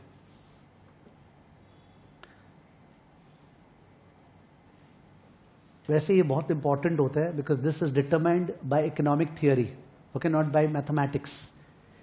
और interest rate change होने से bond market पूरा change हो जाता है, ठीक है। Bond market is bigger than the stock market. तो ये इतना इंपॉर्टेंट होता है ना कि we have a chapter in level 2 in portfolio management devoted to the determination of RF real. क्या as a fund manager how will you forecast this is going to fall और rise वगैरह वगैरह। But at level 1 over here we just need to feel it. हाँ ठीक है, समझ में आ गया जो बेसिक कंपोनेंट है इंटरेस्ट रेट का। Next number 2 inflation premium.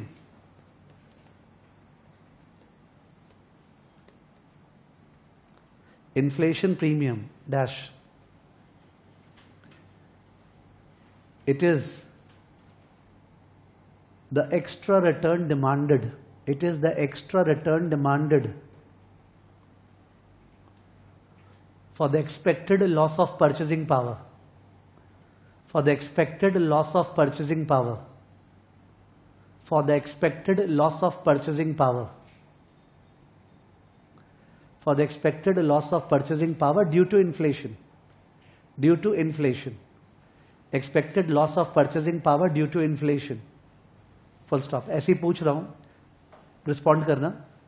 Which inflation would be relevant? Last year का inflation या expected inflation for the next year? Expected inflation. But last year का inflation, would it generally be used for the purpose of forecasting the expected inflation? Yes.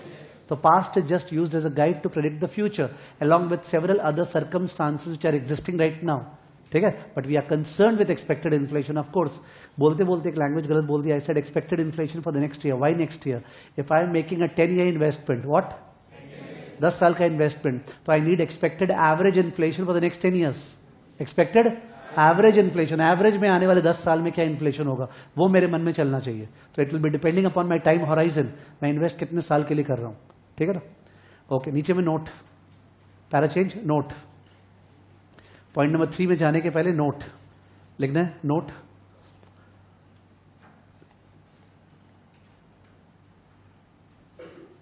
If an investment provides inflation protection, if an investment provides inflation protection, if an investment provides inflation protection,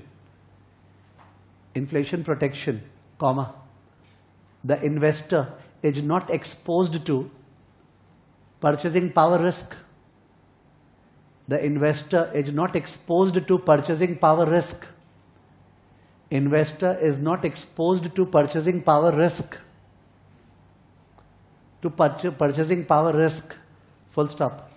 Hence, inflation premium is not required. Inflation premium is not required. Is not required.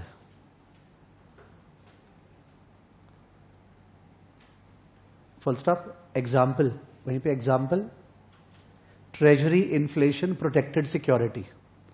Example, treasury माने government, inflation protected security. Treasury inflation protected security, bracket tips. अब इसके बहाने से tips को बोलने का मौका मिल रहा है तो मेरे को बहुत ज्यादा फायदा है आगे पढ़ाते हुए. तो मैं कॉम्प्रोमाइज नहीं कर रहा हूं, एक बार बता रहा हूं ये क्या होता है. लिसन, सुनना प्लीज, अब लिखना मत. उसका फेस वैल्यू सपोज 1000 है. Don't write. Let me just exhaust myself. I'm clear, then I will dictate. Face value 1000 है. Coupon rate is say 3% per annum. Payable semi-annually. Payable semi-annually. इससे क्या पता चला? हर 6 महीने में 30 रुपया मिलेगा कि 15 रुपया?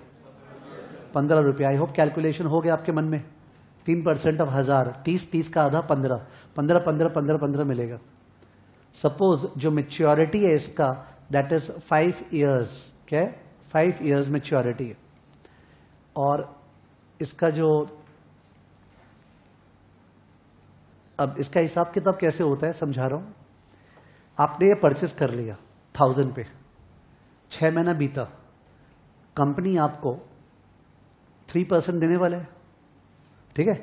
वो 3% जो देने वाला है वो किस पे देगा? सुनना, 6 महीने में inflation measured as per a certain index number announced by them beforehand. जैसे इंडिया में सपोज सीपीआई, क्या सीपीआई का तो फुल फॉर्म पता होगा, क्या? Consumer price index. डब्ल्यूपीआई क्या होता है? Wholesale price index. Price index number तो एक बास्केट ऑफ कमोडिटीज का एवरेज में इन्फ्लेशन है ना. तो एक पर्टिकुलर इंडेक्स नंबर है, उसके हेल्प से इन्फ्लेशन मेजर किया गया.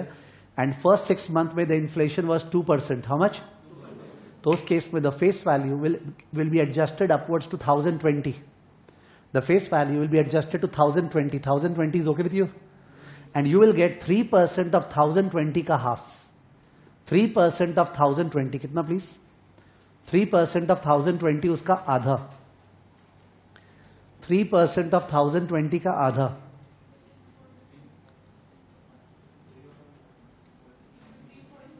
15.3. 15.3, 15 रुपया 30 पैसा मिलेगा आपको। खत्म हो गया जून, 1 जनवरी चालू हुआ था, जून एंड खत्म। अब जून टू दिसंबर, जून टू दिसंबर में इन्फ्लेशन 1% और हुआ, 1% और हुआ। लास्ट एडजस्टेड फेस वैल्यू क्या था? 1020। 1020 इंटू 1.01 प्लीज कैलसी। 1020 into 1.01, 1030 point something. That is adjusted principal now, adjusted face value. तो नाउ यू विल गेट, ये जो निकाले हो इसके ऊपर 3% इंटू हाफ, इसके ऊपर 3% इंटू हाफ निकालना, इसके ऊपर 3%। कैल्शियम में नॉर्मल चीज करना है, इंटू 0.03 करना है ना, और इक्वल टू जो आया फिर डिवाइड बाई 2, कितना? 15.45 करीब बोल रहे, 4345 बोल रहे ना कुछ भी, ठीक है। वापस से तो ऐसे करके आप समझ लो क्या होगा, हर 6 महीने में जो इन्फ्लेशन होगा वो प्रीवियस एडजस्टेड वैल्यू के साथ एडजस्ट होगा। एडजस्ट होके जो एडजस्टेड वैल्यू आया उस पे कूपन मिलेगा। Coupon is the interest rate the company will पे, but not on the face value, on the adjusted face value, on the. जो लोग कैलकुलेटर में करते जा रहे थे उन लोग का लेटेस्ट फेस वैल्यू 1031 कुछ आया था क्या? कुछ आया था सपोज 1031। नेक्स्ट 6 महीने में क्या हुआ सुनना, डिफ्लेशन। क्या हुआ? पॉसिबल है कि नहीं है? अपने कंट्री में नहीं होता है, ठीक है, because we are in a growing phase of economic cycle, वरना Japan has suffered from 20 years of deflation, ठीक है। तो in that case not a big thing, deflation happens when economies mature and they cool down, deflation happens. तो 1.5% deflation हुआ।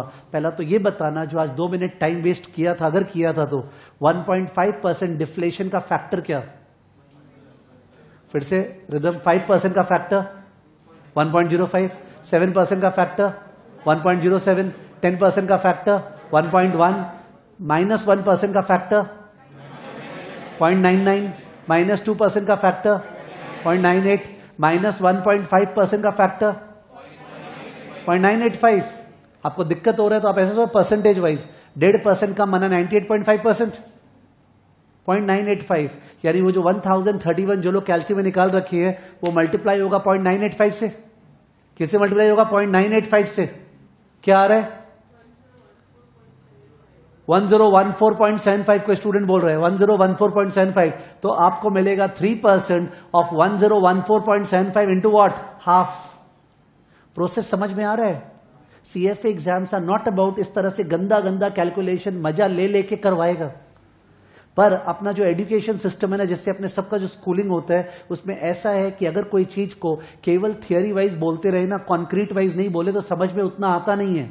तो बहुत बार command word calculate नहीं है, बट हम लोग नंबर्स यूज करते हैं क्लास में, because that makes it concrete rather than remaining what? Abstract. अगर मैं टिप्स को ये बोल के छोड़ दूं इन्फ्लेशन प्रोटेक्ट करेगा, पर उससे वॉक द टॉक करूं, कैसे प्रोटेक्ट करेगा वो क्लियर हो गया ना, कि जो फेस वैल्यू है वो इन्फ्लेशन से एडजस्ट होते जाएगा और उसके ऊपर कूपन रहेगा। पर 5 साल बाद जब पैसा लौटाने का बात आएगा ना, 5 साल का बॉन्ड था, उस समय तो फेस वैल्यू एडजस्ट होते गए। एडजस्ट होते होते अगर फेस वैल्यू पहुंच गए 1070, मन से बोल रहा हूं 1070, तो 1070 वापस मिलेगा, ठीक है। पर अगर एडजस्ट होते होते 970 हो गया, पॉसिबल है? बीच में अगर डिफ्लेशन हो गया हो, इज इट पॉसिबल और नॉट पॉसिबल कि वो 1000 के नीचे चला गया है? पॉसिबल। तो लास्ट में 1000 वापस मिलेगा। कितना? समझ गए? यानी कि वो 1000 के नीचे नहीं मिलेगा, आपको 1000 तो मिलना ही है, ऊपर हुआ तो ऊपर, वरना क्या 1000। बट बीच में अगर वो 1000 के नीचे गया तो अलाउड है, तो 3% ऑफ 1000 के नीचे वाले अमाउंट पे मिलेगा, पर लास्ट में you will get at least 1000 back, ठीक है। This is the way in which tips operates, ठीक है। ट्रेजरी इन्फ्लेशन प्रोटेक्टेड सिक्योरिटी, ये चीज का डिटेल्स अपने फिक्स्ड इनकम में है। कहां पे? Fixed income. फिक्स्ड इनकम जो टॉपिक है ना बॉन्ड, उसमें यहां पे ये डिटेल्स नहीं है, वॉक द टॉक, ठीक है, कि रिगार्डिंग कैसे टिप्स ऑपरेट करता है। तो कई बार क्या होता है, we tend to as a teacher I tend to do something कि भाई मेरे को अगर पता है कोई चीज कहीं और पे है, एक बार अगर आपको बोल दिया, कहीं ना कहीं सबकॉन्शियस पे हिट किया, फिर तो वापस से जब उधर जाएंगे we will do it properly ना, इन अ रिटन मैनर, ठीक है। तो you don't have to worry about it, you just, ठीक है, कुछ कम्युनिकेट हुआ था, but that's a part of the different topic will come over there, ठीक है। तो ट्रेजरी इन्फ्लेशन प्रोटेक्टेड सिक्योरिटी, ठीक है। नेक्स्ट देखना, तो मैं डिक्टेट नहीं कर रहा हूं बिकॉज डाइवर्जन हो जाएगा। नंबर 3, सॉरी नंबर 3 ये नोट था क्या? एक सेकेंड, ये नोट था क्या? और एक नोट, और एक note,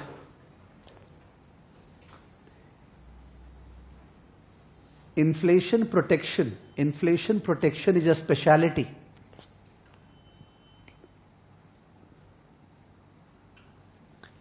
Inflation protection is a specialty which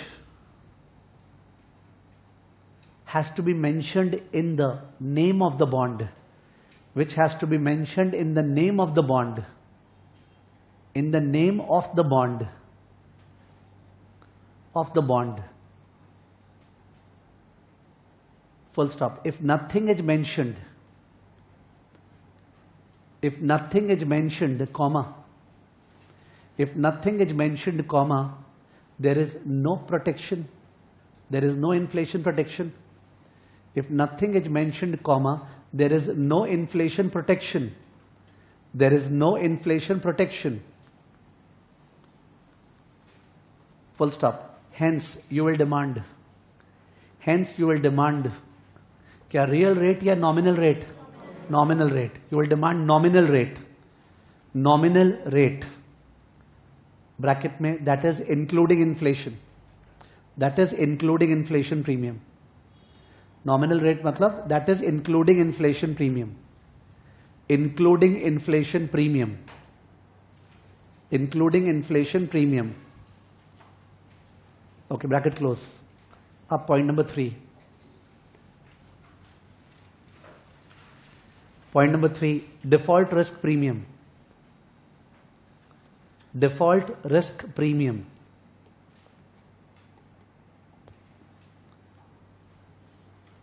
Dash. Default may be defined as, default may be defined as counterparty failure. Default may be defined as counterparty failure. Counterparty failure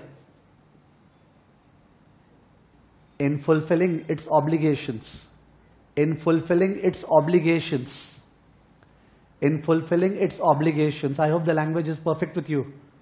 आप किसी से भी कॉन्ट्रैक्ट करते हो, ठीक है? तो we are in a contract right now wherein you have paid me fees for the purpose of my preparing you for the exam. If I do not, that's a default. खैर इस context में बात हो रहा है, you are lending money to somebody. वो पैसा आपको नहीं दे रहा है, कूपन नहीं दे रहा है, पैसा मार ले रहा है, दैट इज डिफॉल्ट. उसका पॉस्ट डेफिनेशन क्या हो गया? Counter party failure. डिफॉल्ट जहां पे भी आएगा, it's counter party failure. Full stop. Treasury securities, treasury securities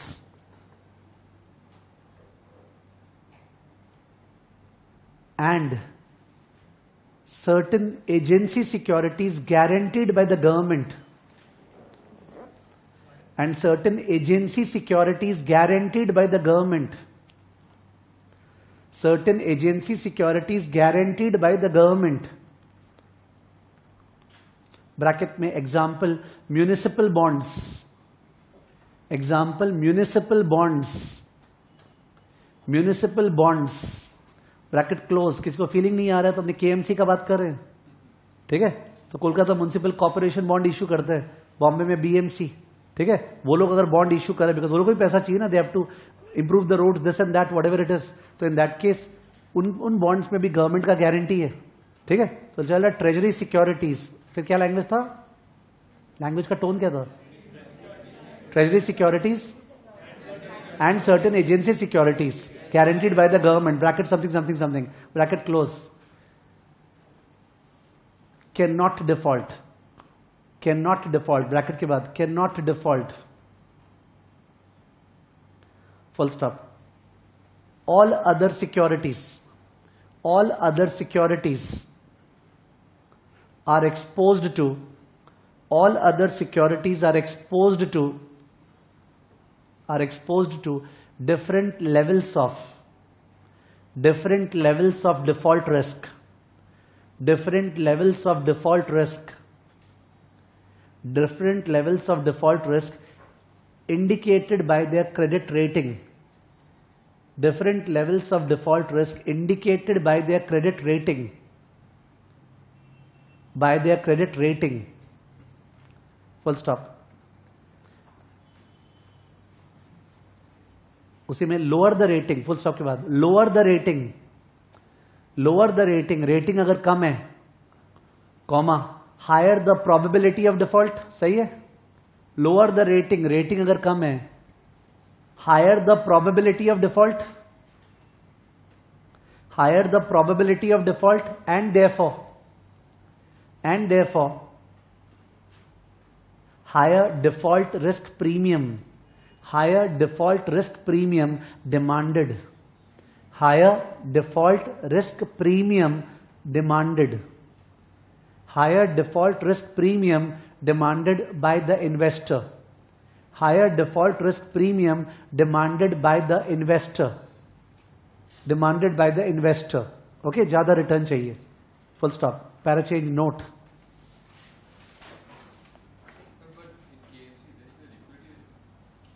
उसका बात ही नहीं हो रहा है. He saying that sir but in KMC there is liquidity risk. अभी लिक्विडिटी रिस्क का बात ही नहीं कर रहे, तो डिफॉल्ट रिस्क का बात कर रहे हैं. एक हेडिंग था रिस्क प्रीमियम. रिस्क प्रीमियम का 3 पार्ट हुआ था, एक डिफॉल्ट रिस्क प्रीमियम, लिक्विडिटी. और वो मैं तो रिस्क प्रीमियम के ऊपर नोट्स नहीं लिखा रहा हूं, मैं तो केवल डिफॉल्ट रिस्क प्रीमियम के ऊपर नोट्स लिखा रहा हूं. ठीक है, तो केएमसी जो है वो अदर एजेंसी में आएगा, उसी के ब्रैकेट में लिखा है. तो KMC is not liquid. KMC का bonds are not liquid. We will want a higher return, but not for default. For what? Lack of liquidity. ठीक है. Note लिखना. Two popular note. Two popular rating agencies. Rating agencies in the world.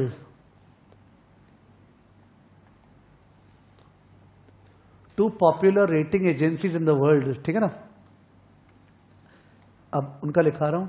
ये है standard and poor और ये है Moody's.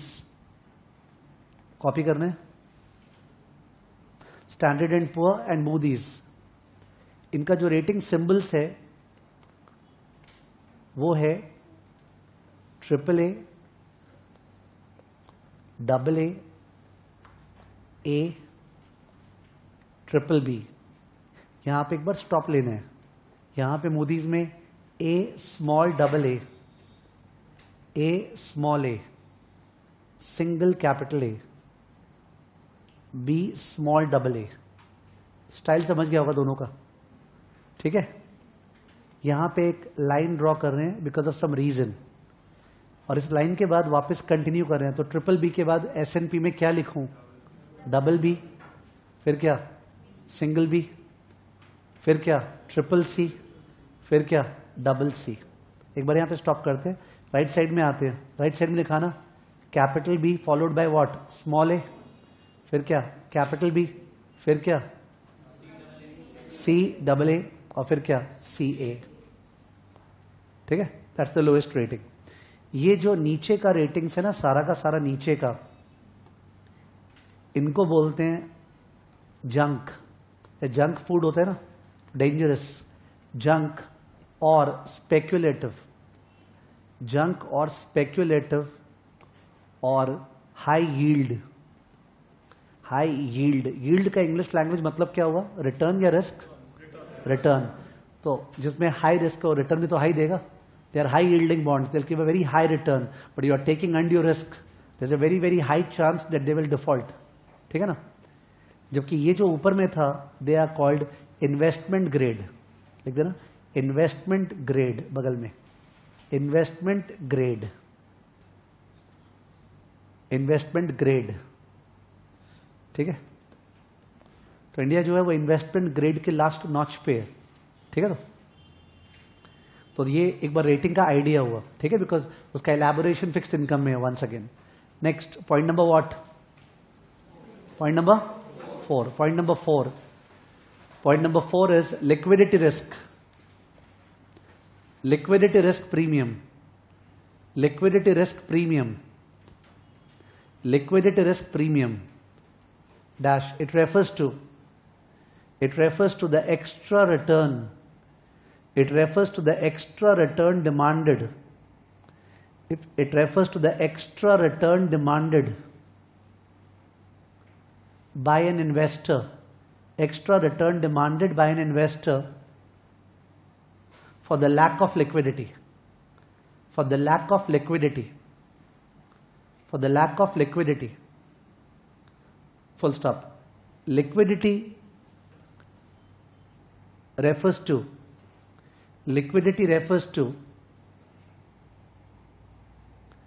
the ability to create or offload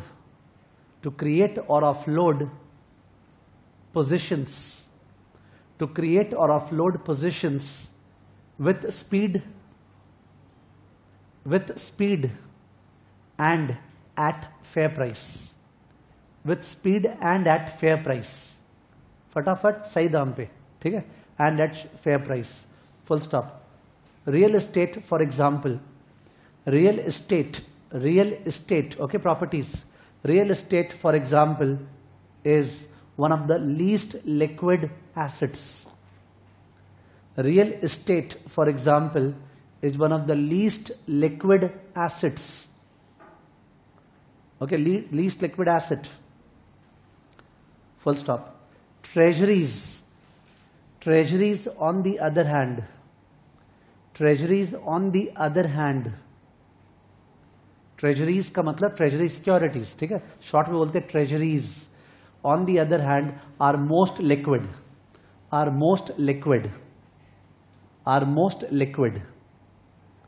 ठीक है, तो रियल एस्टेट सबसे लीस्ट, ट्रेजरी सबसे ज्यादा लिक्विड.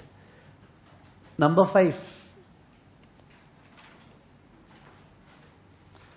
5 क्या था? मैच्योरिटी रिस्क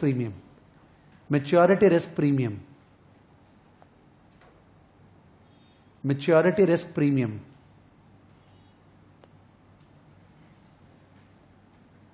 इसमें लिख दो, the price of a bond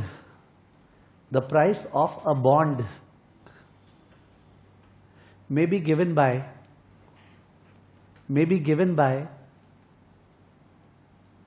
dash, next line, equation लिख रहा हूं, P0 equal to FV divide by 1 plus R to the power n. ठीक है, this is what we were doing today. आप लोग 1000 को फुल करते जा रहे थे.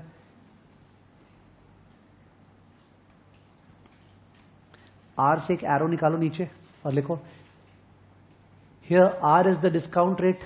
लिख दो, here R is the discount rate which keeps on changing.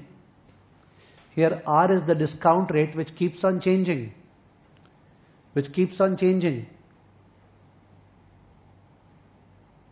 And accordingly,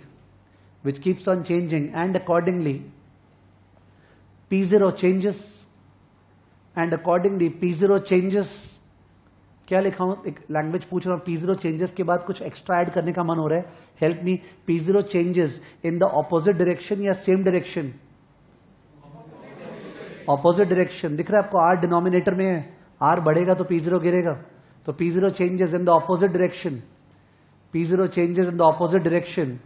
ठीक है, वो इन द ऑपोजिट डायरेक्शन को डबल अंडरलाइन कर लो.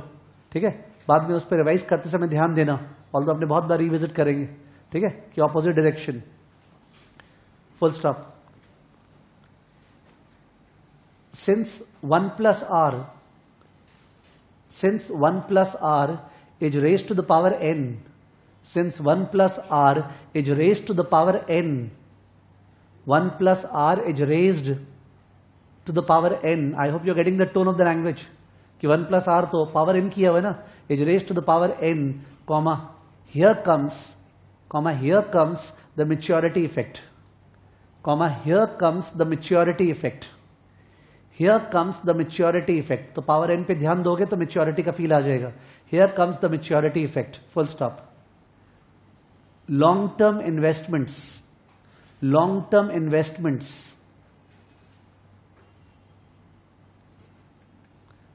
ब्रैकेट में n is big. Long term investments बोलना चाह रहे, n is big, power 10, power 30, ठीक है ना. N is big, bracket close, are more volatile than short-term investments. Long-term investments are more volatile than short-term investments. Full stop. This means if R changes, This means if R changes, comma, the price of long-term bonds,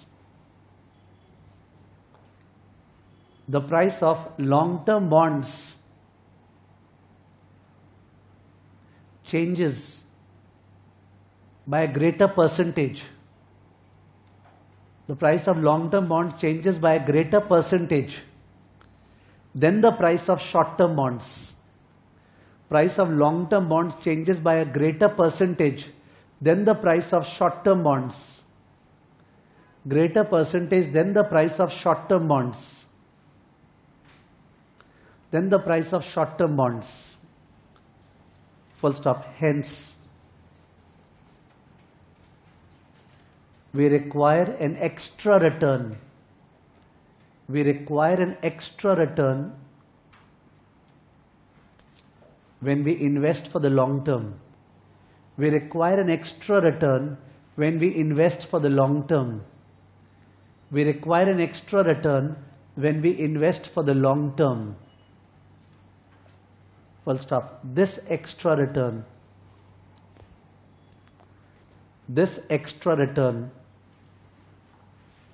is maturity risk premium. This extra return is maturity risk premium. Maturity risk premium. ठीक है?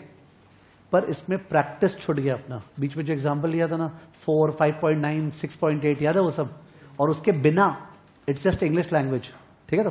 तो in that case incomplete है topic का discussion, ठीक से हुआ नहीं है. Will continue. ठीक है? बट राइट अप हो गया. ठीक है?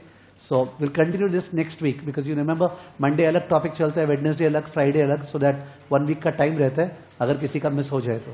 ठीक है ना? ओके. नेक्स्ट क्लास फ्राइडे को है अपना. मैंने ठीक से डिसाइड नहीं किया बिकॉज क्या टॉपिक इसलिए नहीं बोल रहा हूँ क्योंकि जैसे क्या होता है सीएफए में जून और दिसंबर में सिलेबस सेम रहता है. June and December calendar year में सिलेबस सेम है. नेक्स्ट जून में द करिकुलम चेंजेस स्लाइटली, तो we tend to touch up on those topics जो कि कोई हालत में नेक्स्ट जून में चेंज नहीं होने वाला है. Are you getting my point? क्योंकि बहुत जन जून में देंगे नेक्स्ट ईयर, तो अगर मैंने कुछ ऐसा पढ़ा दिया जिसका सिलेबस नेक्स्ट ईयर चेंज होगा तो वो तो वेस्ट चला जाएगा ना. So I'll have to just research and communicate. I'll communicate over the message. ठीक है? Yeah. तो Friday 11:15 is the next class.